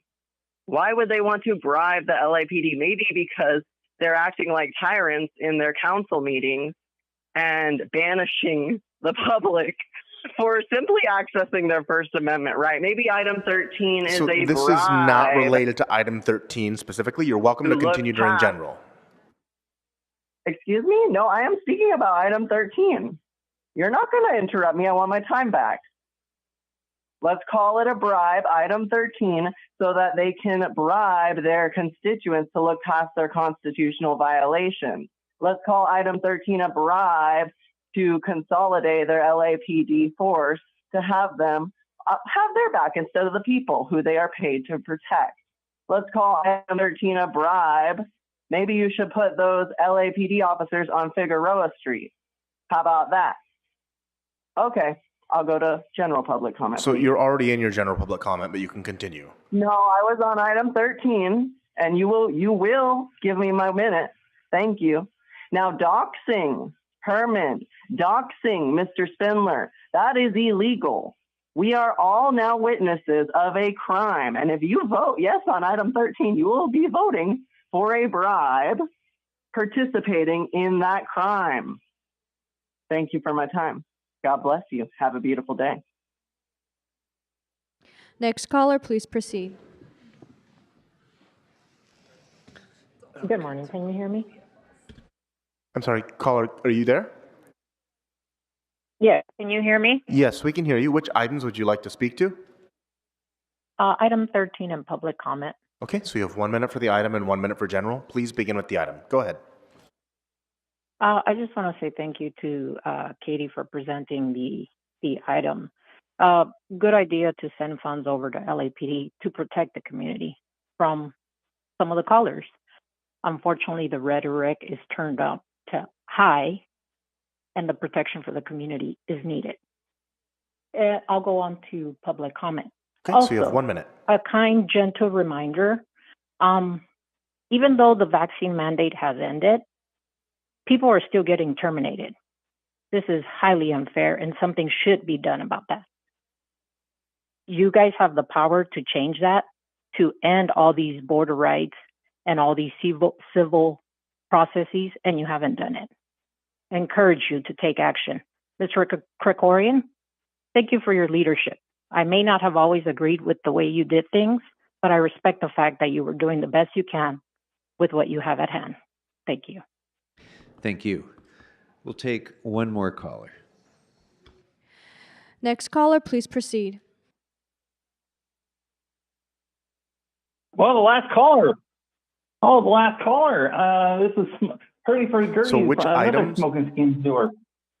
I'll just talk about all items. Well, item 13 in general public comment. Okay, so you have 1 minute for item 13 and 1 minute for general. Please begin with the item. So the funding for the cops on your district for Katie Yaroslavsky. Yeah, I'm all for the funding for the police because they keep crime in order. They keep crime down and order preserved.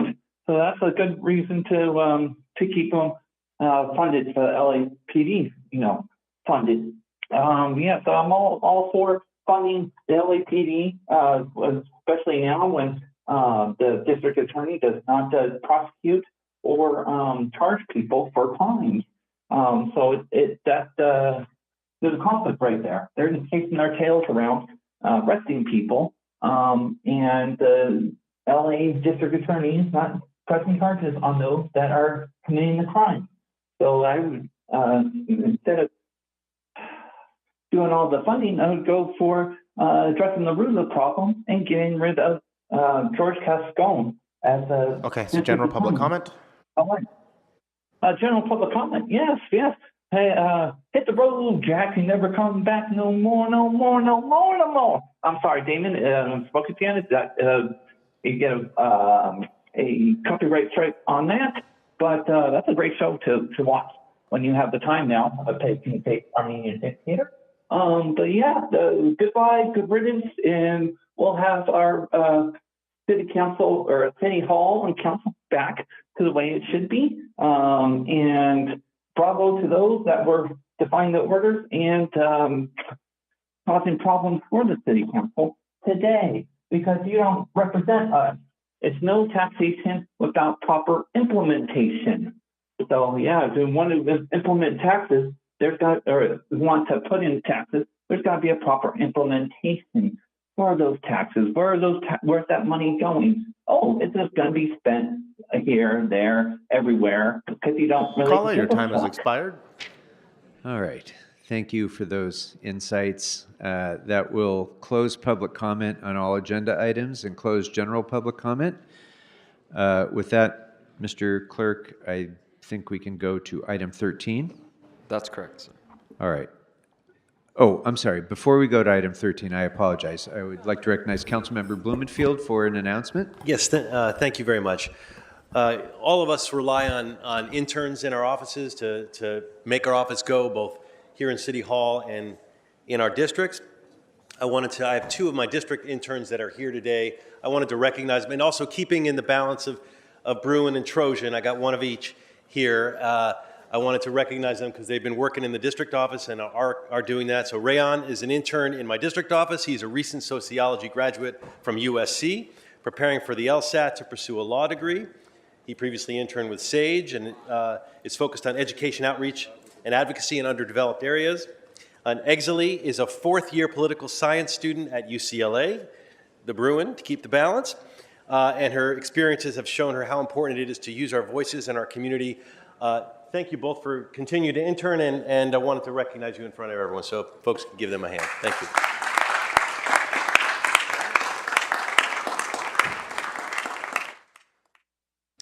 Thank you for your service to CD3 and best luck in your careers. All right, Mr. Clerk, we can go next to item 13.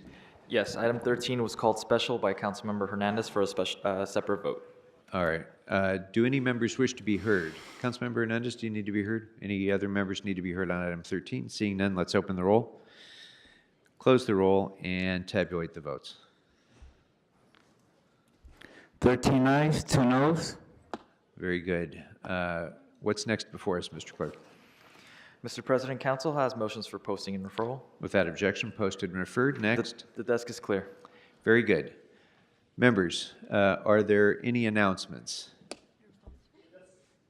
Council President Pro Tem Haristassen. Thank you so much, Council President Krikorian. Today is a very special and big day for the city of Los Angeles, and a lot of us have a lot of great things to say today that we're all very excited about. Well, we're going to start with a video presentation that should cue now.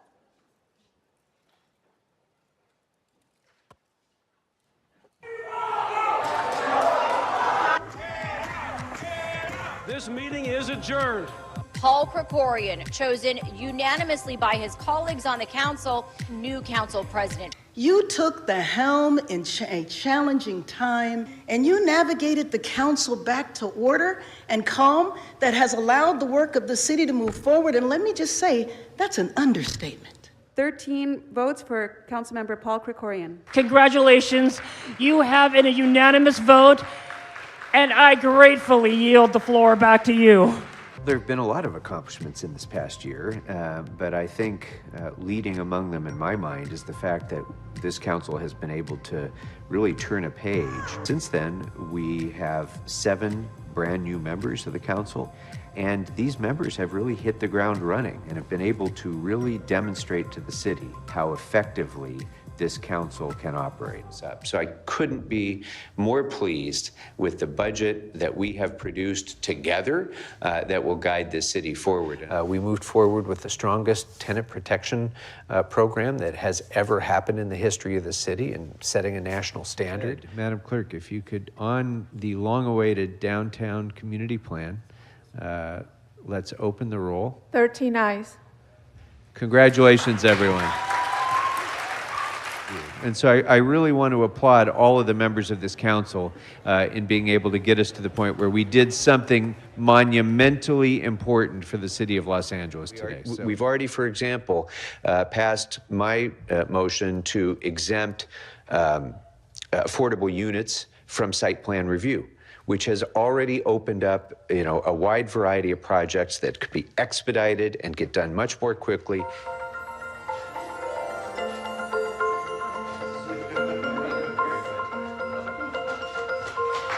So we're today targeting the upstream part of the problem. Those unscrupulous metal recyclers who take advantage of these petty thieves by giving them a place where they can sell their metal.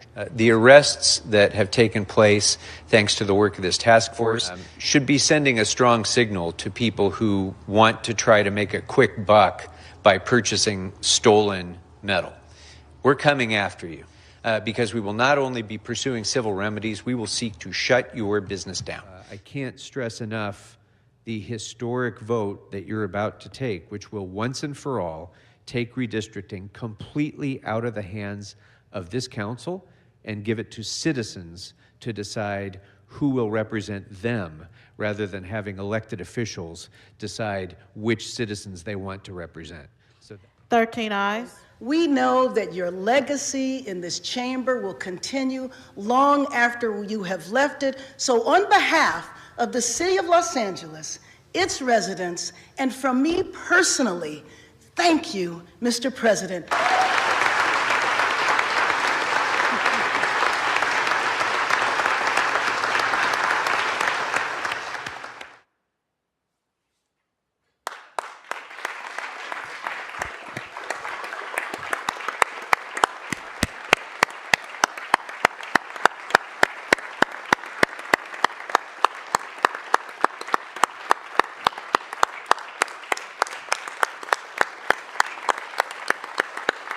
You guys.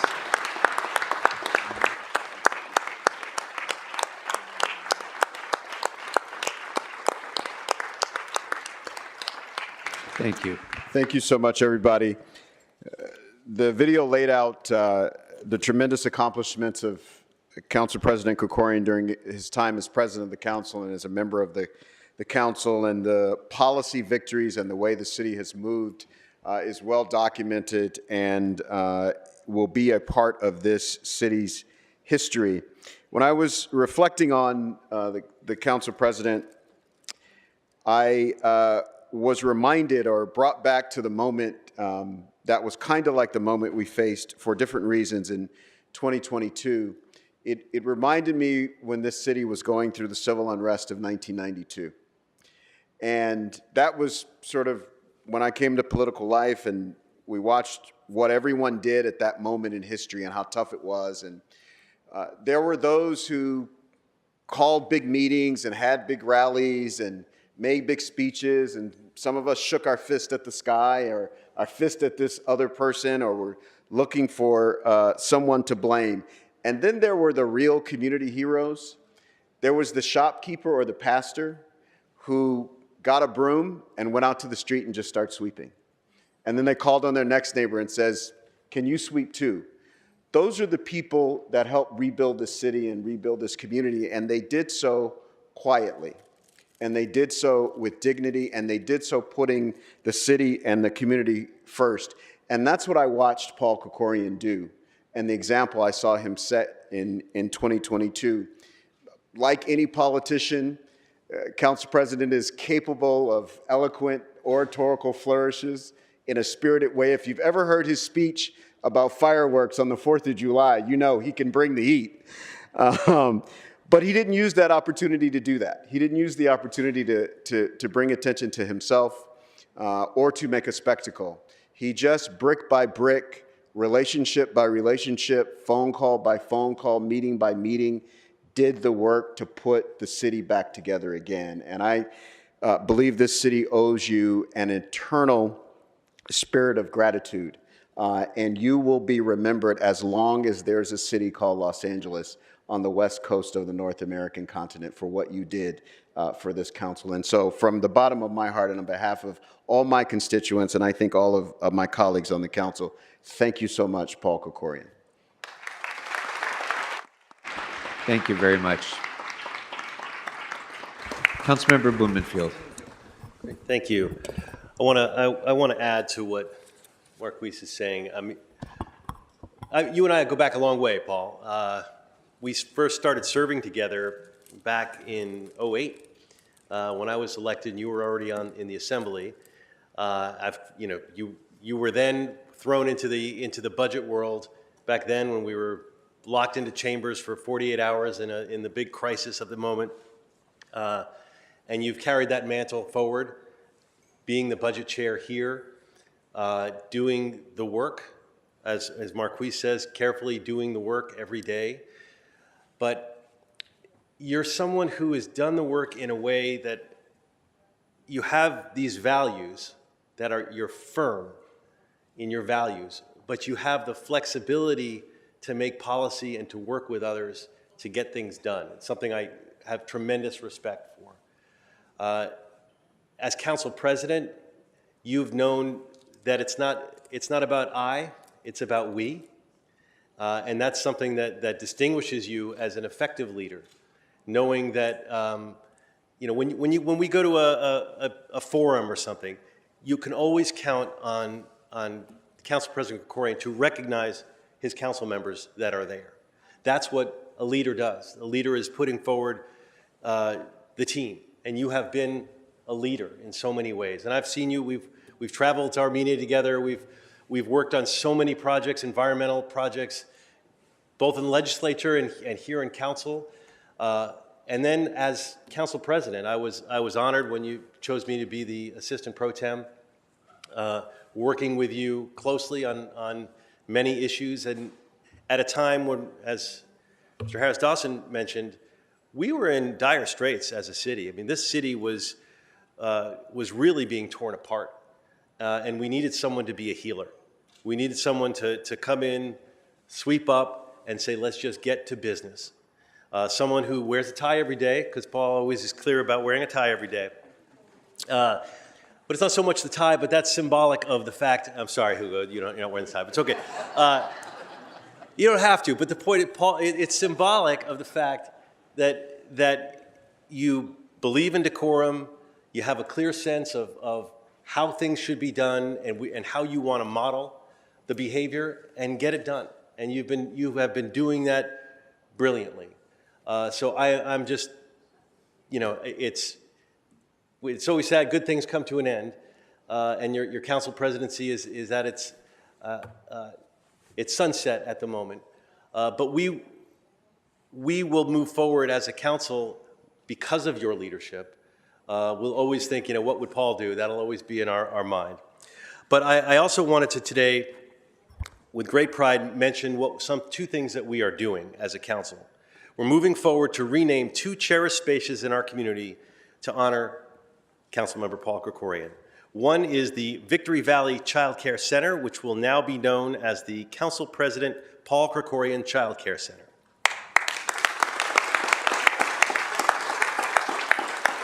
And it's not because we think you're childish or anything like that. It's not just a renaming. It's a tribute to his steadfast commitment to supporting working families by restoring a network of low-cost, first-rate child care centers, something you've always been passionate about.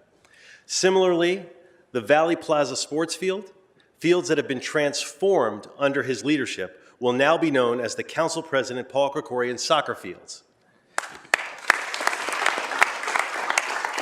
Years ago, these fields were little more than dirt patches, but today, thanks to Paul's vision and dedication, they are world-class amenities where children and young adults can engage in sports and community-building activities. These soccer fields have become a source of pride for our community, hosting an annual citywide soccer tournament with over 300 young participants, many of whom are part of vital programs such as the LAPD Cadet Initiative. It's a place where future generations will learn values of teamwork, discipline, and community, all values that Council President Paul Krikorian has exemplified throughout his career. So with these renamings, we are going to help ensure the legacy of Council President Paul Krikorian. that will continue to live on in this institution, will echo in these hallowed halls, and inspire and benefit our community for years to come. And we have a little bit of a video on these two renamings.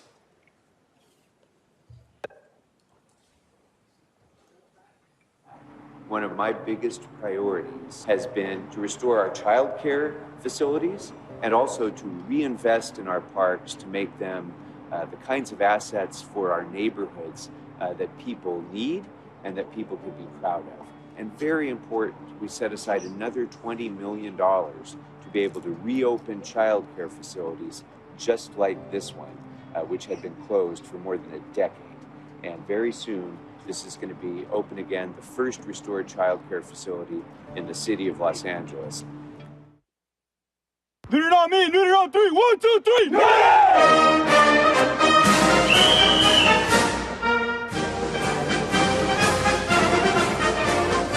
Today, we're inviting the cadet teams from all over the city of Los Angeles for a citywide soccer tournament.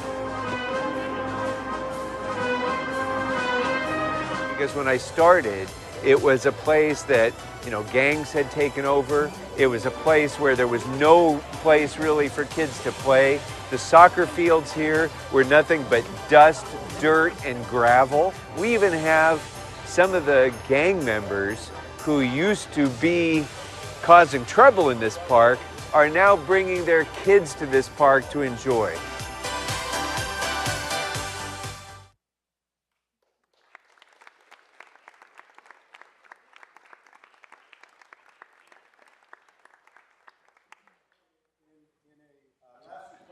To you as the president of the council, I'm going to ask you to look at that screen to your right and call on other members who'd like to speak at this moment. Mr. Krikorian. Thank you very much, and thank you for that incredible gesture. That I can't tell you how much that means to me. I appreciate it very much. Councilmember Padilla, followed by Councilmember Lee. Council President Krikorian, I just want to remind you that, or let you know that from my perspective, I think you've been a very strong advocate for the San Fernando Valley and a great partner to me since I joined this council. And I want to thank you for helping us address these big issues collectively as a city. I really appreciated that you came through with helping me bring back the meetings to Van Nuys. I will always applaud your audacity to hold the city of Burbank accountable with what we saw in that video with the homeless. I really appreciated that you partnered with me this year with the remembrance of the Armenian genocide. And also, as I've told your team, I really appreciate the work that you guys championed to improve Lankershim. That's going to improve both the 2nd and the 6th district. And of course, what we celebrated earlier this week, your work on the Sun Valley Bike Path that stretches across multiple districts. So again, I appreciate what you've done. Your leadership and partnership have made a lasting impact on me and on the communities we serve. And I too will very much miss the decorum that you have brought to the operations of our council. I know this is not a goodbye, this is a see you later, and I hope to continue seeing you around, and also appreciate that you've always continued, that you've had a strong team that works in collaboration. So best of luck, and see you later. Thank you very much. Councilmember Lee, followed by Councilmember Price. First of all, I want to make sure, Council President, you are staying on the council for a bit, right? You're gonna. As far as I know. Okay, good. I wasn't sure because just want to say, along with what everyone else has said about your leadership of this council during really challenging and tough times. For me, Paul, I really appreciate when I got sworn into office, it was a special election. It wasn't like the fanfare that you get when a whole group of people come in. I was just thrust into it, and lucky for me, L is right after K, and I had you sitting next to me. While I've been in this building, for a very long time, it's a much different thing when you have to sit in that seat. In fact, I think occasionally you would look at me and say, John, it's okay if you sit down in that seat because that was the council member seat.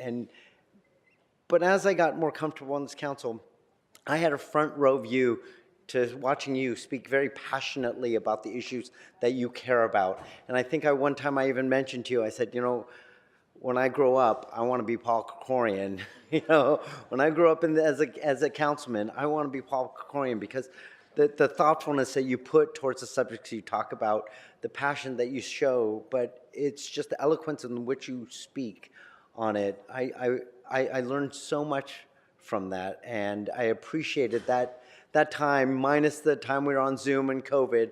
I got to sit next to you and experience all of that firsthand and all the knowledge that you have.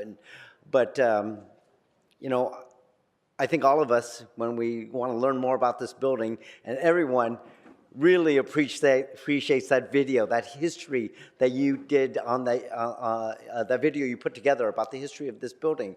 But that goes to show about how much you care about the history of not only this building, but the city of Los Angeles. And so while I appreciate your leadership up there, I really appreciate the time sitting next to you, you know, when I started in this building as a council member. So thank you, Paul. Thank you very much. Councilmember Price, followed by Councilmember Rodriguez. Thank you, Mr. President. I'm just happy to join with my colleagues as it's a bittersweet time. We certainly salute your service and welcome a new spirit of leadership coming in with Marquise Harris Dawson.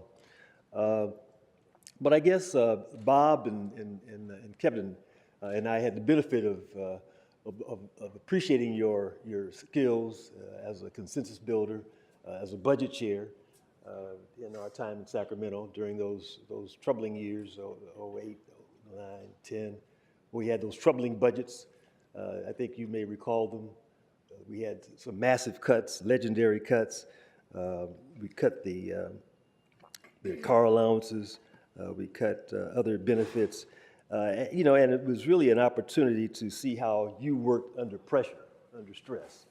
And you came through. You were able to make something out of nothing and make everybody feel they had a role to play and were involved, as we did on the Assembly side. I know it's a big deal when we talk about the budget at that time. We had IOUs. We remember we couldn't cash the checks. But it was your skill, your leadership, I think, that really helped to push that through in ways that we hadn't seen before. And of course, we didn't always agree, but we agreed to be agreeable. And so that was evidenced in many activities together. I was reminded of our trip to Africa, as well as the Far East, at a time when it was really significant. And of course, here on the City Council, again, your leadership, your consensus building has just continued. Obviously, we appreciated your efforts on the budget. I served with you on budget and was very pleased with your commitment to addressing those concerns of those who are least able to fend for themselves. And so you were always supporting minimum wage increases. We appreciate that. The ban the box, guaranteed basic income, legacy program, many programs and policies that really designed to assist those who needed help. And you were there. And I think it really did make a difference. But the greatest role you played, as my colleagues have suggested, was just providing some leadership and stability on the council. You know, I was honored to be your pro tem briefly, but always appreciated the skill, your commitment, and your leadership getting things done and making everyone feel involved. Didn't always agree, but you made an effort to make sure that folks knew they had a role to play. And so, again, we're going to miss you, Paul. We're going to miss the friendship. We're going to miss the leadership. But as some have sort of hinted, we know you're not going away. That there's still more to come, and we look forward to your continued friendship and leadership. Congratulations. Thank you very much. Yes, you're going to have to deal with me for another 79 days, and as a council member. All right, Councilmember Rodriguez, but who's counting? Councilmember Rodriguez, followed by Councilmember Rahman. Current, thank you. Paul, clearly you and I have had some very public disagreements on certain issues. But what I appreciate is that we could always, well, also thanks to ITA for some very special split screen moments, but we've always come together to work on issues that we have mutual commitment and passion about. And so I want to thank you for, I think that actually the For me, what I reflect back on is I think the worst times of this council was in the midst of a budget crisis from COVID. And having had the opportunity to be on the budget committee with you, serving with you and your remarkable staff, and Matt Hale, who was helping to lead that, you know, and we all know this, is that we're only as good as our staff. And when I think about your staff and how their level of professionalism, how they've actually also worked very closely with so many of our teams to help advance the things that we all mutually care about in service to the city. As we were reeling from all of the resources that were going out the door when we were covering everyone else's responsibility on COVID expenditures, you still helped to guide us in a manner, and we all worked together to help really keep this city afloat. And so I'm really grateful to have had that opportunity to serve on the budget committee during those very difficult times. And then, you know, the times shortly thereafter when we got the COVID relief, because I think that was really a remarkable moment. It's how you navigate during the most challenging economic times when everyone is struggling to make it. That's really when the best or the worst of who we are is going to show itself. And so for me, those were some of the most critical lessons of leadership, of all of us working together as a council, but especially our staffs. And, you know, from like Anna and just everybody. Everyone has always been really remarkable to work with. And as the other Armenian of the council, as I like to call myself because of my district, I will say that it's been fun just, you know, really supporting and uplifting what you're really passionate about. And when I think about the impacts of the Armenian community and what they've endured, especially over the last handful of years with some of the aggressions that have transpired, you know, your voice was really an important one for our communities at a time when otherwise they wouldn't have had those issues really uplifted. And so I very much appreciate that and know how personal that is for you. So I know this is not a see you later or goodbye, you're still here. But again, thank you for all of those really great examples and lessons. It was really masterful watching you on the budget and how well organized and really how we kind of held it all together during some really difficult times. But I'm really proud of how we've navigated out of it and hope we can continue to grow from it. So congratulations on a good tenure. Thank you very much. Councilmember Rahman, followed by Councilmember Park. Thank you so much for allowing me a moment here. I wanted to say that I've worked with you as council president now for some time, but your leadership on the council started from when I first started here. When you reached out to my staff and me during COVID when we hadn't met in person, and you offered, I think, one of the best budget briefings, one of the best briefings I've ever gotten. It was you and Matt Hale, and you broke it down for us, and you told us how offices could get involved. And it was really the first outreach that I had had from another member of the council that was really geared around helping our office, a new office that didn't know that much about the city, be as successful as possible. And I still remember that briefing, and I have my notes from it, and I look at it when thinking through the budget process. And so it really started long before you stepped into this role, this formal role as council president. And as Monica said, your staff has been really an essential part of all of that. I think we all bring the spirit of ourselves into this body, and your staff is imbued with that same spirit, and they're collaborative, they're prepared, they're detail-oriented, and I just want to express my gratitude for all of them as well, because they have been really great to work with. For the new members that you shepherded in under your leadership, I think they don't know how hard it was before they came on. I think we've all talked about it, but we don't talk about it that much because it's a little traumatic. Those moments were really hard. And I think now we're able to have difficult conversations about issues that are divisive without ourselves being divided.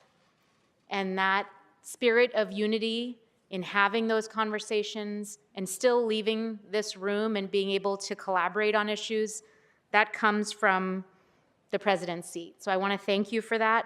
And I also want to say that I know you're going to be here for 3 more months, but after you leave, I want to take ownership of the phrase, colleagues, let me remind you what we are voting on today.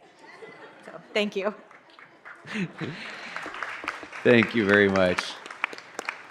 Councilmember Park, if you don't mind indulging us for a moment, we've been joined by the great mayor of the city of Los Angeles, Karen Bass, who is with us in council chambers. And without objection, members, I'd like to give her the opportunity to speak if she wishes to do so. Mayor Bass, welcome to our chambers. Thank you. And yes, I do wish to speak. So thank you very much for the opportunity to join in celebrating and acknowledging your tremendous leadership. Mr. President, you and I worked together in Sacramento. We went through very, very, very tough times, which prepared all of us for the roles that we're in now. But one highlight of your time in Sacramento that I wanted to talk about, and that is the film tax credits. The very first one, an issue had been talked about for a long time. Our governor, who was a super A-lister, Arnold Schwarzenegger, did not want to do tax credits because he felt like, given that that was his industry, it would look too self-serving. But he said, if you guys can get it done, I will sign it. So sometimes what happens at 2 and 3 in the morning in a budget negotiation, sometimes you can actually get something done. And we did that, and that was the first tax credit that, of course, legislators after that have built on. And so when I had the opportunity to come here and know that you were the council president, because you took over the presidency a little bit before that, I knew that we were going to have a great leader of this institution. I knew that you would come in a very tough time and you would be able to navigate that.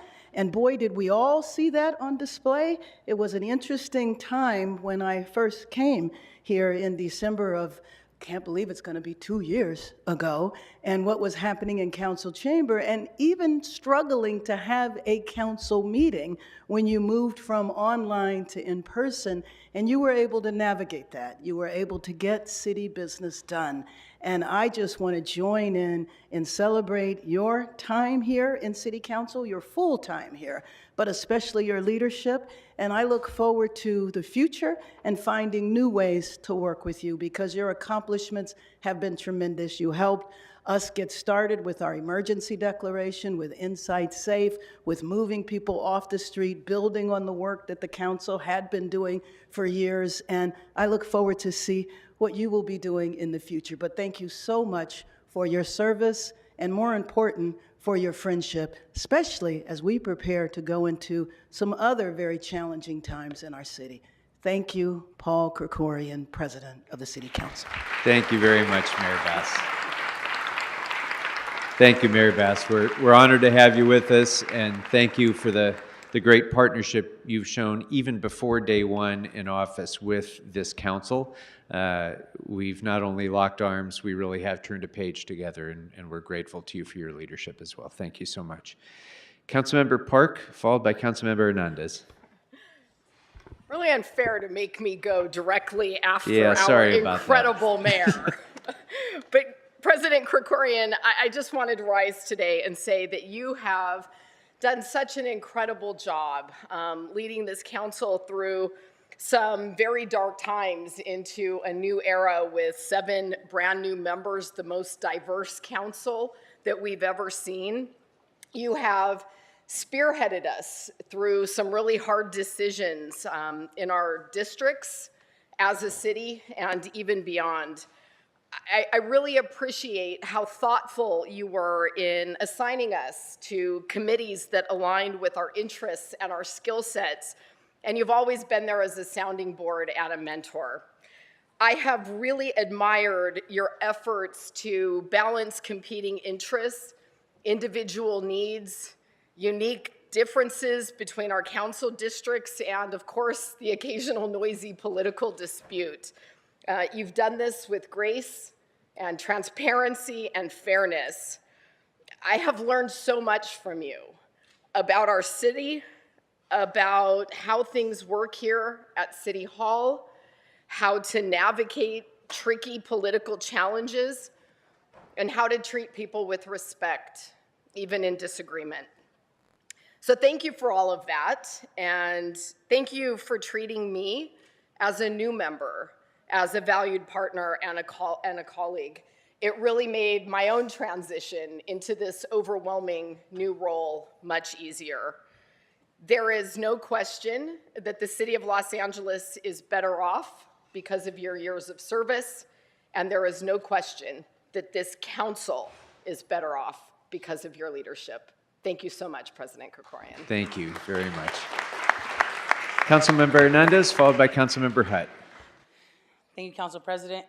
I'm going to start off by saying that to this date, I don't think I've ever met someone who loves this building more than you do, and who knows more about the building than you do, who can tell the stories of the light posts, of the door handles, and I'm always grateful when you share those tidbits, because now when I walk into the elevator, I know that the lights, when you look at them, the only reason why we have it is because a BOE person had one of them that we were able to replicate and rebuild for all the other elevator lights. So that kind of stuff, I nerd out about it too. So I appreciate you sharing.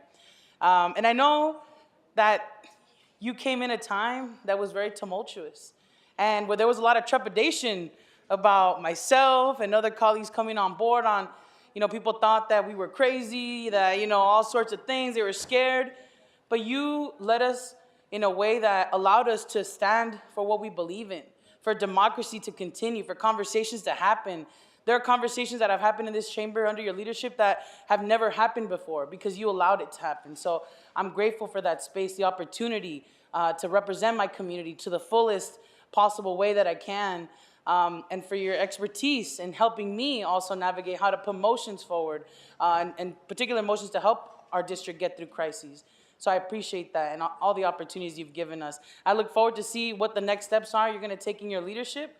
The Olympics are coming. We need that expertise in that space, and I look forward to that continued partnership and moving our city into a better place, even though it's going to require us to go through some rose bushes, but on the other side are going to be roses. So I look forward to seeing you in that role. Thank you. Thank you very much. Councilmember Hutt, followed by Councilmember Soto Martinez. Thank you, Mr. President, Mr. Chair. I want to thank you for your belief in me. Golly, what am I doing? I came in at a tough time. And you treated me like an equal. God, dog, never mind.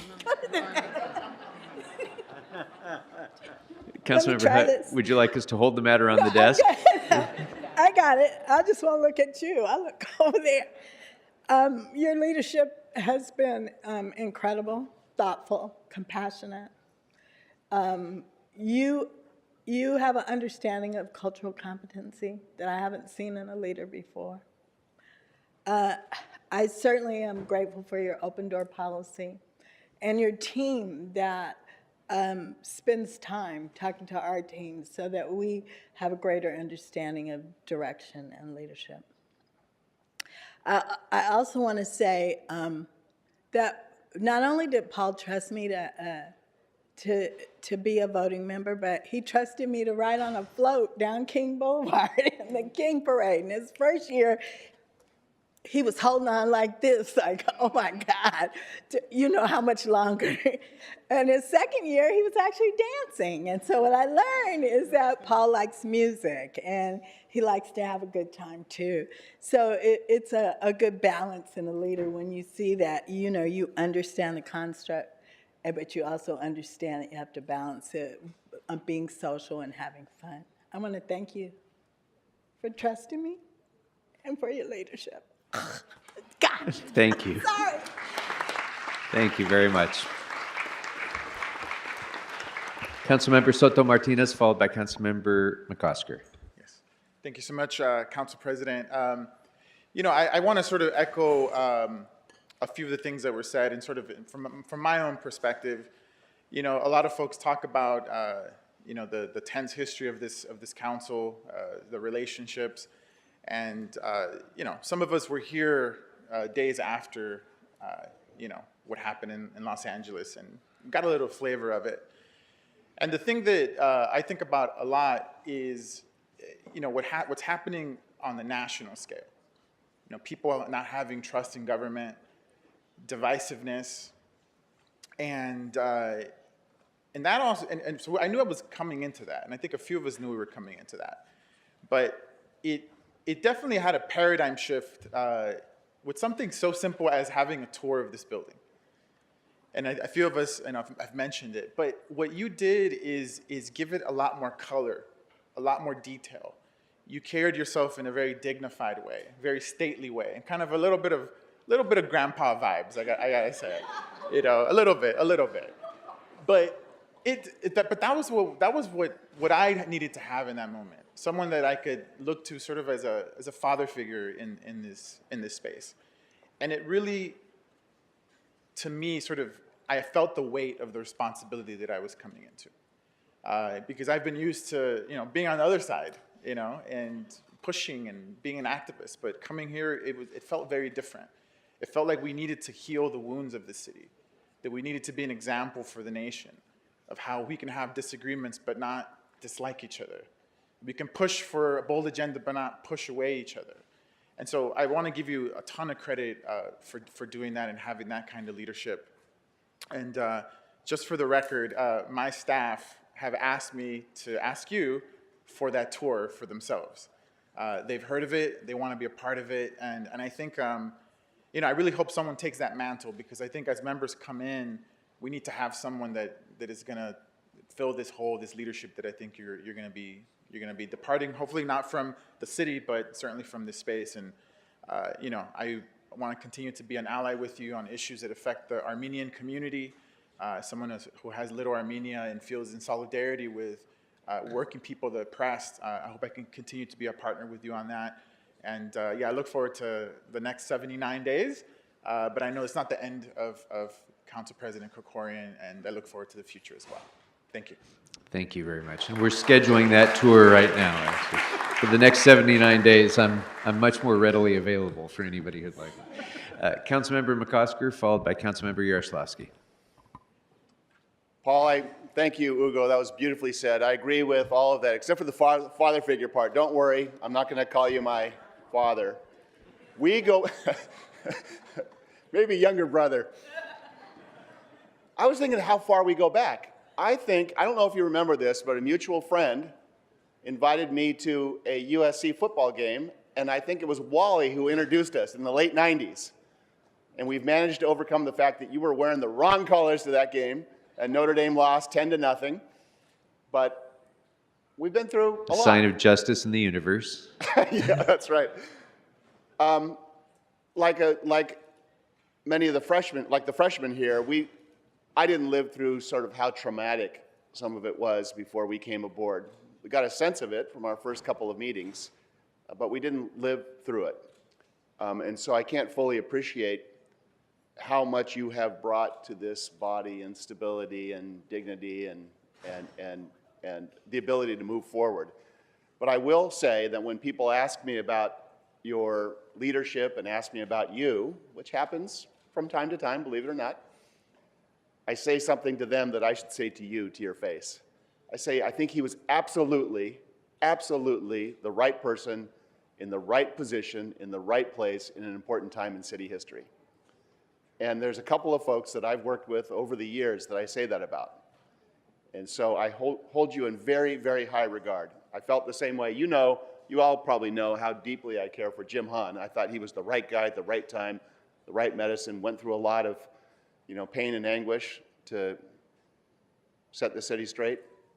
And I hold you in the same high regard. The right person at the right time that really put us on a track that allows us to move forward and move forward with the initiatives that we each care about. You gave us space so that we could disagree with one another and do it in a dignified way. It gave us an opportunity, gave everybody an opportunity to grow into their positions. So I thank you very much for that. And if you could just get over this USC thing, you'd be perfect. Thank you very much. And don't count on it. Councilmember Yaroslavsky, followed by Councilmember De Leon. Thank you very much, and I just want to echo everything Councilmember McCosker said, particularly around the SC thing at the end. Go Bruins. I want to express incredibly deep gratitude for your leadership. I remember my first council meeting in these chambers, along with 4 other new council members. My central nervous system was shot for a week. And I remember when the meeting finally ended, hours later, and I stumbled into the back, you caught my eye and you said, it's gonna get better, it's gonna get easier, you're gonna be fine. And you were right. And a large part of that was because of the culture that you brought to this space, publicly, but also privately, your willingness to mentor in overt and more subtle ways.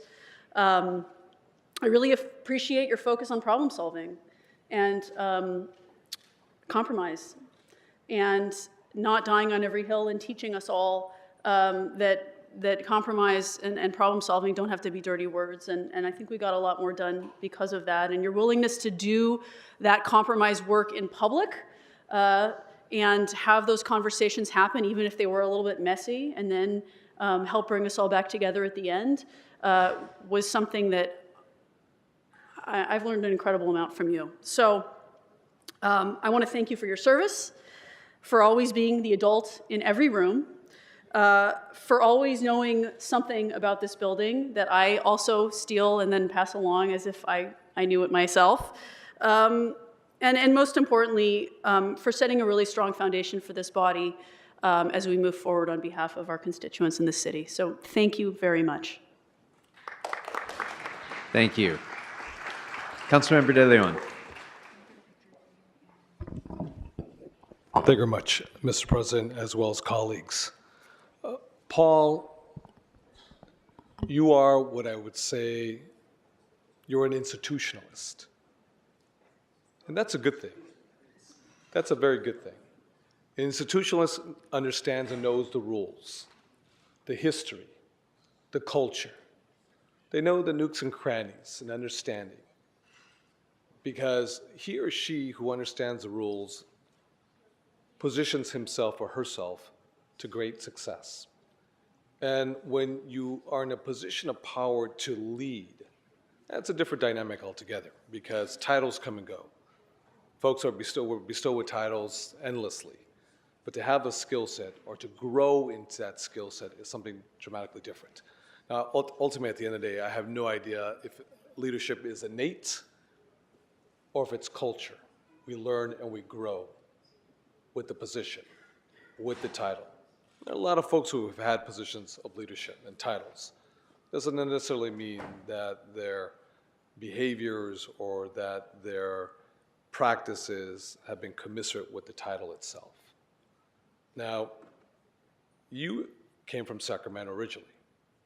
And I know at the time, and I think with Council President Emeritus Herb Wesson, who's present here today, I think there was this sort of big, giant concern of all these folks coming down from Sacramento and coming into City Hall and changing the culture and changing the balance and sort of bringing that culture from Sacramento down here. And what does that mean exactly? And if that is actually going to be a beneficial thing for the city of LA or not, but in particular, this City Hall. I think during your tenure as council member, during your tenure as council president, you have acquitted yourself in such a manner that you demonstrated that that skill set translate wherever you may be, whether it be in Sacramento, whether it be in Washington, D.C., or here in City Hall. Now, I think it was Katie or Monica who mentioned a few things, and I think it was Nithya as well, with regards to the budget. And I remember when I came on board, I received a phone call from you, and you offered Matt instantly to sit down and understand the complexities of the budget here in City Hall.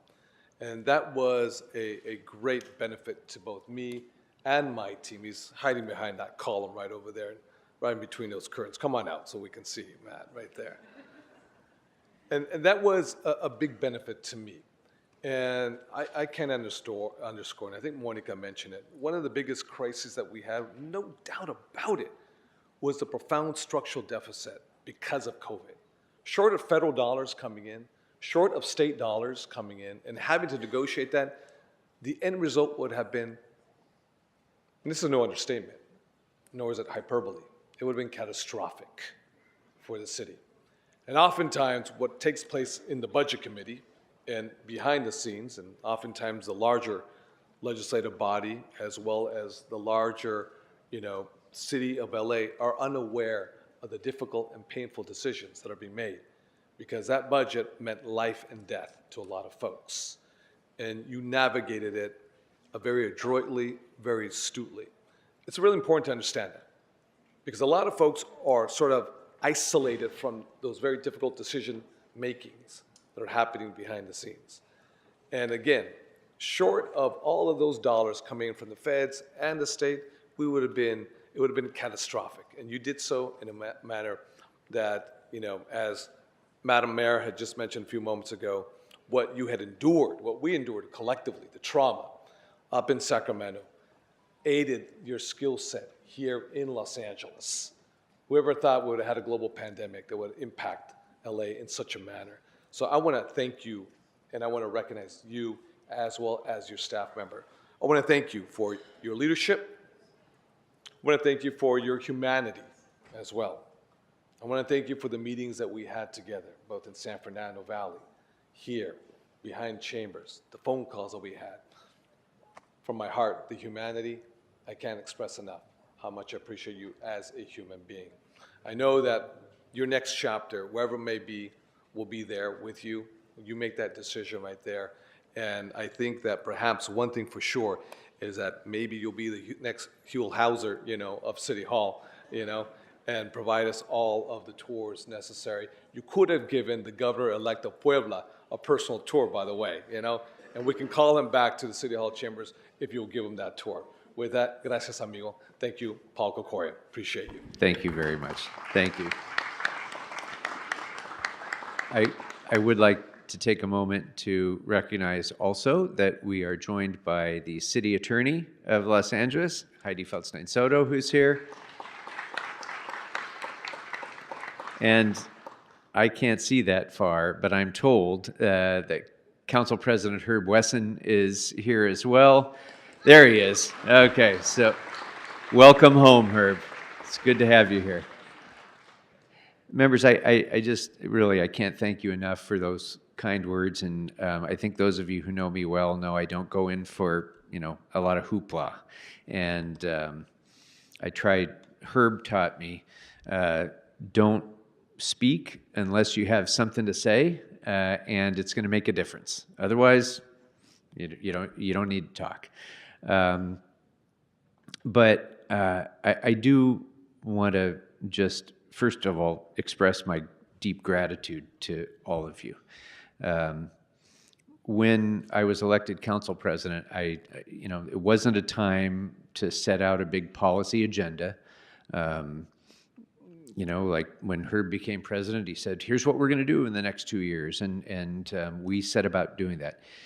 That was not that time in October of 2022, when this city was reeling in crisis. And as I saw it, I had 3 basic responsibilities to you. My responsibility was to help us to stabilize the ship in one of the stormiest times we've had in the history of the city, to begin the process of restoring confidence in this institution and in government writ large, and maybe most important, to uplift each of you and to help each of you do your job more effectively, even if we did disagree. Because I very strongly believe that if each of the 15 of us is given the opportunity to represent the people that elect us to the best of our abilities, then the city as a whole advances forward more effectively. It's not up to the person who sits in this desk to tell you what you should do or how you should represent your constituents. So those were my 3 jobs. And when it comes to stabilizing the ship, you saw a snippet on that video of what it was like when we were starting out. Some of you have mentioned it. But it's easy to forget. Our memories are short. I mean, I'm already forgetting how difficult life was during COVID, it seems like. Don't forget what things were like in October of 22, because it is no exaggeration to say that we were in danger. We were personally in danger. This chambers was in danger. There were members who were being harassed on a daily basis. There were people camped out in members' front yards. It was a very difficult time of division in our city, and there were times when I doubted whether or not the council could continue to function as a legislative body. And yet, through with patience and with the infusion of our new members who have helped us to set a new course, and with all of your patience, we were able to see ourselves through those times, and we no longer live in that environment. And I think, as Mr. Soto Martinez said, I think in that respect, we can be an example for the rest of the country as well, in a time when our politics are so riven, and the country is so divided, and partisanship is so sharp, and there's no tolerance for anybody who disagrees with you in the slightest. Even in the United States Congress, you know, we've risen above that here, and I so appreciate all of you for playing your part in that. In terms of restoring confidence in this institution, it's a work in progress, and it will continue to be. Long after I finish my 79 days, you will continue to have that responsibility. It's never going to be work that is fully completed. But man, have we made a big mark in moving in the right direction in the last 2 years. We will have independent redistricting reform on the November ballot for the first time in 100 years that this city has had council district. Be the first time. It'll be the first time since we created the Ethics Commission, since the voters created the Ethics Commission, that we have substantial reforms to empower and create greater independence for the Ethics Commission. We've created a Charter Reform Commission, or there's a Charter Reform Commission in the process of being created, which will look at every part of our charter in order to determine how we can operate more effectively, more efficiently, with greater transparency, and we will have the opportunity to really start fresh with substantial charter revisions when we get that public input back on how best to do that.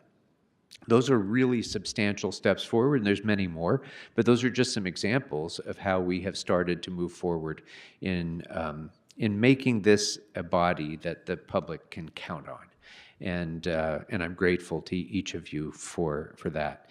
And in terms of assisting you in pursuing your priorities, I started to jot down some notes of some of the things that you've done, and just in the last 2 years, that doesn't necessarily get a news article, doesn't necessarily get a write-up by the editorial board of the LA Times, certainly doesn't get recognized by the folks who come in here and comment during public comment. But you as a body have accomplished some absolutely incredible work in the last 2 years. Look at homelessness, something that seemed as though it was always going to continue to get worse. And because of the work that every single one of the members of this council has done in their own districts, leading in their districts, figuring out the right solution for their district, in partnership with our mayor, we've seen a 10% reduction in unsheltered homelessness. For the first time, we've opened 3,000 units of permanent supportive housing, 800 affordable housing units, 2,000 new interim beds, all in the last 2 years. And no one notices that. There have been tens of thousands of people who've been brought in to shelter off the streets because of that, all of those things that we've built and because of the approach that we've taken. When it comes to larger housing policy, under the leadership of the chair of our Housing and Homelessness Committee, Nithya Raman, we've seen incredible changes here. Working with the mayor, we've streamlined the approval process for building affordable housing, and Mr. Harris Dawson and the Plum Committee have been instrumental also in bringing down approval time, sometimes from 6 months to a matter of weeks, for affordable housing projects. We've enacted the strongest tenant protection package in the history of the city, and maybe the strongest tenant protection package in the country. We were able to adopt the Hollywood and the downtown community plans, which have sat on the shelf literally for decades, until we were able to get to the finish line, which is going to allow substantial investment, new housing, new commercial investment, and so forth. When it comes to economic opportunity, Mr. Price mentioned a few of the things that we've done together, whether it's in raising the minimum wage and soon looking at additional minimum wage increases, enacting the Fair Work Week ordinance, extending the Alfresco program and making it permanent, the Legacy Business Program that Councilmember Price and I worked on, the community plans that I mentioned, working towards the Olympics, and Councilmember Park and Councilor Yaroslavsky and I literally traveled all the way around the world to learn about the Olympic experience in France and Japan, and how we can bring those experiences here to the benefit of all Angelenos. Mr. Harris Dawson has been championing the Targeted Local Hire program for many, many years. We just passed the 2,000th participant in the Targeted Local Hire program. These are people who are perhaps homeless or recently incarcerated, who are now on the path to career opportunities in city employment because of the work that you have done. When it comes to public safety, people talk about public safety a lot. Under Councilmember Rodriguez's chairmanship in the Public Safety Committee, and with the work that all of you have done, we've passed a budget which prioritized public safety. Despite these difficult budget challenges that we've had, we've been able to budget for full funding for hiring police officers and firefighters as fast as we can hire them. We offered a new contract to our police officers to be able to make this city more competitive with other cities who are trying to hire them. Councilmember Hernandez and others have really led the discussion on how we can think of safety differently and look at new alternative models to policing to ensure public safety. And those discussions have been important and in many respects have turned us in a different direction. When it comes to police accountability, Councilmember McOsker worked closely with Councilmember Soto Martinez over the course of well over a year to try to develop a new approach. Now, at the end, that specific proposal didn't advance, but those discussions that have happened all through that time have laid the groundwork for rethinking the way we do police accountability.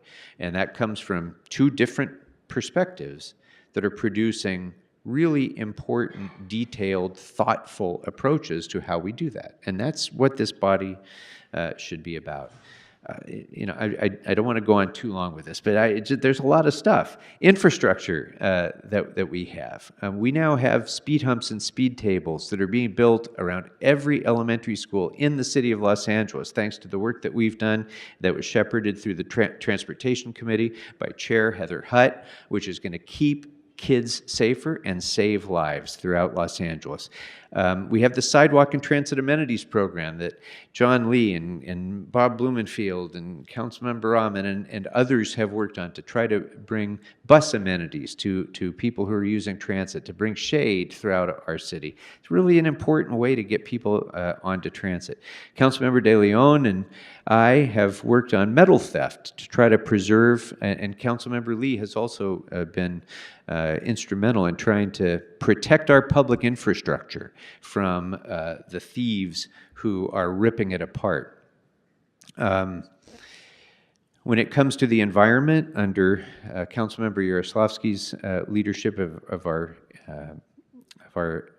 Energy and the Environment Committee, we've really taken big steps forward on climate change with Councilmember Blumenfield's stewardship through the Budget Committee. We've increased funding for decarbonization, for solarization, for the Climate Action Plan, and really taken a national lead in a lot of those issues. And once and for all, we ended the age of oil production in the city of Los Angeles with a citywide prohibition on new oil and gas drilling here in Los Angeles.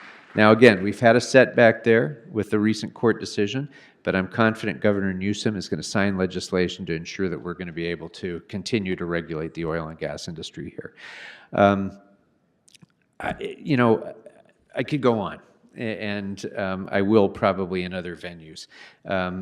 But I just wanted to really say that's a lot for you to have accomplished in just 2 years. Oh, I was going to talk about worker protection as well. We talked about the Fair Work Week. Councilmember Padilla led the charge on something that nobody was really talking about. Silicosis that affects so many of the workers in the San Fernando Valley who, prepare our granite countertops and things. It's killing people.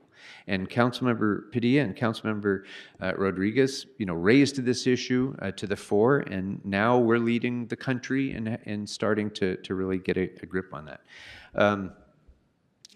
So all this and more, you've done. And the city should really understand how effective this council is and will continue to be. And I'm really, really grateful to all of you for that, for your passion, for your effectiveness, for your vision, for your leadership, for your willingness to continue to do this work even when it is ugly and difficult and personally hard. So I also want to thank your staffs for enabling you to do that, because this has been a difficult time to be in public service, and all the people who are standing behind you enable all of us to be able to do that work, and to your families for the sacrifices that they have to make to allow you to do this work as well. Obviously, none of us could do the work that we do without our Chief Legislative Analyst and her staff, our CAO and his staff, the City Attorney and her staff, who are always here helping us through. I want to thank the people who help these meetings run, including our clerks, Andrew Suh, Sharon Jin, Armando Bencomo, and previously Mandy Morales, our voting clerks, Javier Martinez, Maria Vizcarra, Carmen Richardson, and of course our city attorney staff, now Jonathan Grote, previously Stefan Fabel, and Tania Zagari. Sometimes this is hard work that they have to do, and you do it with aplomb, and you make this council work smoothly and effectively, and I thank you for that. I want to take a moment to thank the sergeants, because this work, you saw it on display today. You saw it on display today when our meetings were being serially disrupted by serial disruptors who are here all the time. And our sergeants were able to deal with that without any problem. They do it with grace, with dignity, with respect, but they're also effective in doing it. And when we had those incidents last October and last December and in January of 22, rather, in January of 23, believe me, they were putting themselves on the line to protect us and to make sure that the government of the city could continue to function. And so we're grateful to all of you and to all of the men and women of Los Angeles Police Department. So thank you. I know that I go down this road, I'm going to miss 1,000 people, and I apologize. But I noticed how the room kind of filled up after public comment, which is an unusual circumstance. And as best my eyes can see, I'm seeing a lot of people here who are representatives of people who've played an important part of this council for the last 2 years and of my life for longer than that. Leaders from labor, leaders from the business community, leaders from the environmental community, leaders from the Armenian community that I see. I'm not going to start naming names, but thank you all for being with us today. And then I want to take a moment to ask the staff of Council District 2 to please stand up and wave your hands so that you can be recognized appropriately.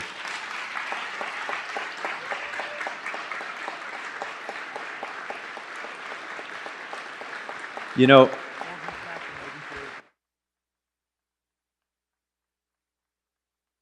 yeah. So, and then there's former Council District 2 staff as well, and my staff from the Assembly District as well who are here. If you could just wave and be recognized as well.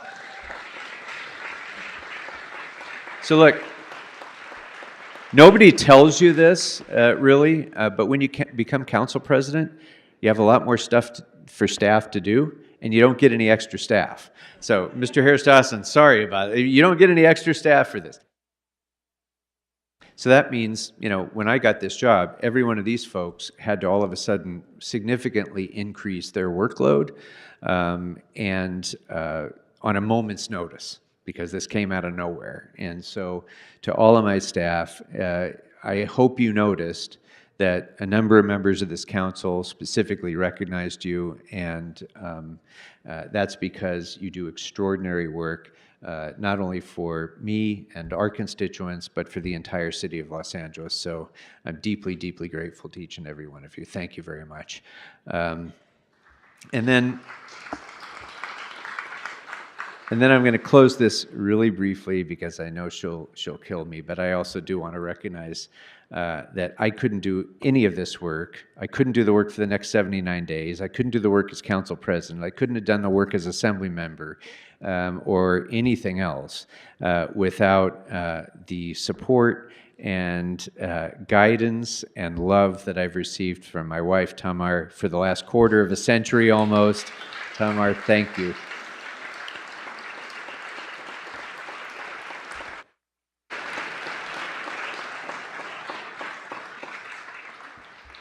So, as I say, I'm sure I've missed a million things. I apologize. I'll think of it over the next 79 days, and I'll say, wait, Mr. President, I forgot to mention. So, but with that, I'm so grateful to all of you. This has been the greatest privilege of a lifetime, and if in any small way I've been able to advance forward the work of city government that we do to serve the people, that is all I could ever ask for in this career. So thank you all very much for making this day very special for me as well. And I'm looking forward to watching Council President Harris-Dawson and Council President Pro Tem Bob Blumenfield as they take the reins on Friday. And I will try to be as supportive as I can and not be a problematic member, but we're looking forward to your leadership as well. So thank you all very, very much. And with that, are there any other announcements, members? Thank you.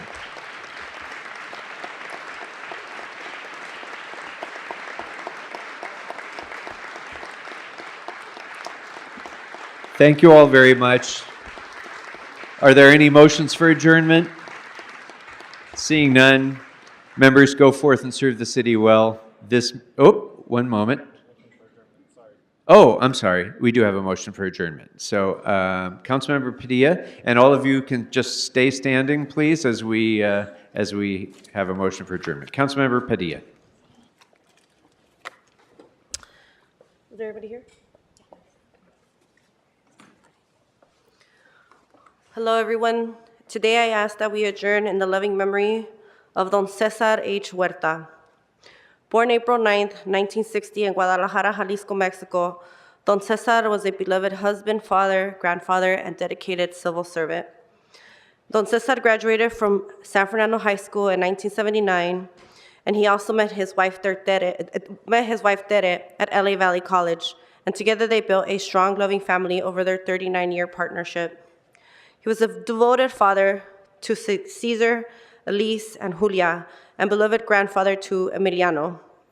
He cherished family moments, including trips to Palm Springs, movie nights, and outings to Six Flags and the LA Zoo, always ensuring that whoever was there experienced joy and connection.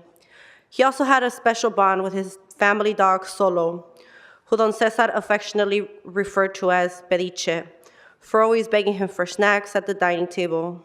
His bond with Solo reflected his generous spirit and playful nature, as he would always indulge Solo with snacks. He was also a dedicated civil servant, as he worked for the City of Los Angeles, first in the General Services Department and later the Department of Water and Power. His work ethic, commitment, and practical knowledge were widely recognized, particularly during his early years with the LA DWP, when he made the move from the San Fernando Valley to the Eastern Sierras for the betterment of his family and the community. He then retired from LA DWP in 2023 and spent his retirement enjoying café y pan with his wife Tere and the brothers and sisters and cousins every Friday evening, brunching with Cesar and Julia at Coco's, and visiting his daughter Elise on the weekends, and hosting company at his home in Arleta, just enjoying the simplicities of life. Even as he faced many health challenges and obstacles, Don Cesar's courage and resilience remained a testament to his indomitable spirit. He also had a love for classic cars and mechanical work, and it was evident with his projects in restoring a 1952 Chevy and a 1972 Volkswagen Beetle. He was a lifelong fan of the Dodgers, Lakers, and Chivas de Guadalajara. Don Cesar's enthusiasm for sports was infectious, and he could often be found cheering on his favorite teams with passion and pride. He was also a passionate photographer and videographer for over 3 decades, and had a unique talent for capturing life's beauty. His photos and videos were more than just images. They were a reflection of his joy and creativity, preserving precious moments for his family and friends to treasure forever in the form of VHS, DVD, and other digital formats. He also had a love for baking and sharing his homemade sourdough bread and bagels with family and friends, even delivering loaves during the 2020 pandemic to ensure loved ones felt connected despite physical distance. His generous spirit and passion for breaking bread with others was one of the many ways he showed his love and loyalty. Don Cesar passed away peacefully on September 2nd, 2024. His legacy is one of love, strength, and generosity. His unwavering dedication to his family, his craft, his job, and his community will live in our hearts of all who are fortunate enough to know him. Though he endured much, Don Cesar approached life with strength, confidence, and grace that inspired everyone around him. His love, warmth, and sense of humor touched many, and he will be deeply missed by all who knew him. For Cesar, the junior, my friend, who was a field deputy with me many years ago, friend, I'm really sorry for your loss. But trust me when I tell you that as the friend who was there when I lost my father, and you saw how legitly sabotaged my soul was, I can assure you that it gets better. You might have lost your father, but trust me that it does feel like you gained an angel. May he rest in peace. Thank you. Councilmember Rodriguez. To the Huerta family, just my sincere condolences. And Ms. Padilla, I'd like to be added to this adjournment. And I know one thing, is that in his namesake, we still have a beautiful legacy to celebrate in his memory, and to your entire family, my deepest condolences. Thank you. To the Huerta family and all of his friends, please accept the sincere condolences of this entire council. Councilmember Blumenfield. Thank you. I also have an adjourning motion today. I rise to adjourn in the memory of an amazing man, Pinchas Heisler, who was also the father of one of my very active constituents in Tarzana, Iran Heisler. Over the span of 93 years, Pinchas Heisler lived an extraordinary life. He was born in 1931 in Vienna, Austria. He came into this world amidst turbulent times. His family, sensing the looming threat of persecution, relocated to Israel in 1934, just before Hitler's rise to power. This early move shaped the path of a young boy who would go on to live a life of incredible service and adventure. At 17, he joined the Israeli Air Force, answering the call of duty during Israel's fight for independence in 1948. He graduated as a pilot and fought courageously for his nation's freedom. In 1964, his life took another exciting turn when he became a reporter covering the New York World's Fair in Queens, New York. His work in journalism brought him closer to the wider world, a theme that would echo throughout his life. In 1965, he joined El Al, the Israeli airline, where he worked until his retirement in 2012. As part of the air crew, he traveled all around the world to breathtaking destinations, and he had a love of travel that was infectious and something he shared with his family. His son fondly recounted his bar mitzvah trip going to a safari in Africa. And in 1973, they were traveling to Hawaii when news broke of the war in Israel. Without hesitation, he cut his vacation short, and he returned home to stand with his friends and country because he couldn't bear the thought of relaxing on a beach while his country was under attack. Pinchas Heisler was a man of many passions. He played tennis daily right up until the age of 85, when he chose to stop so he could care for his beloved wife, putting her needs above all else. His love for her was a defining part of his life, and they shared 70 beautiful years together. In his 70s, he battled bladder cancer. He won. He showed the resilience of his character, but then 20 years later, faced dementia and eventually Alzheimer's. But even in those final days, he never forgot the faces of his loved ones. His strength and grace through adversity inspired all who knew him.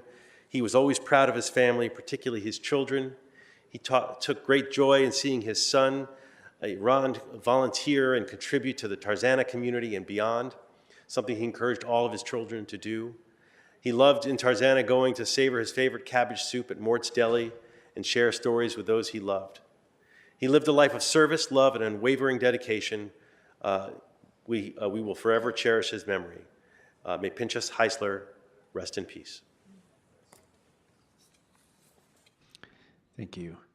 Any other motions for adjournment, members? All right, seeing none, go forth and serve the city well. This meeting is adjourned.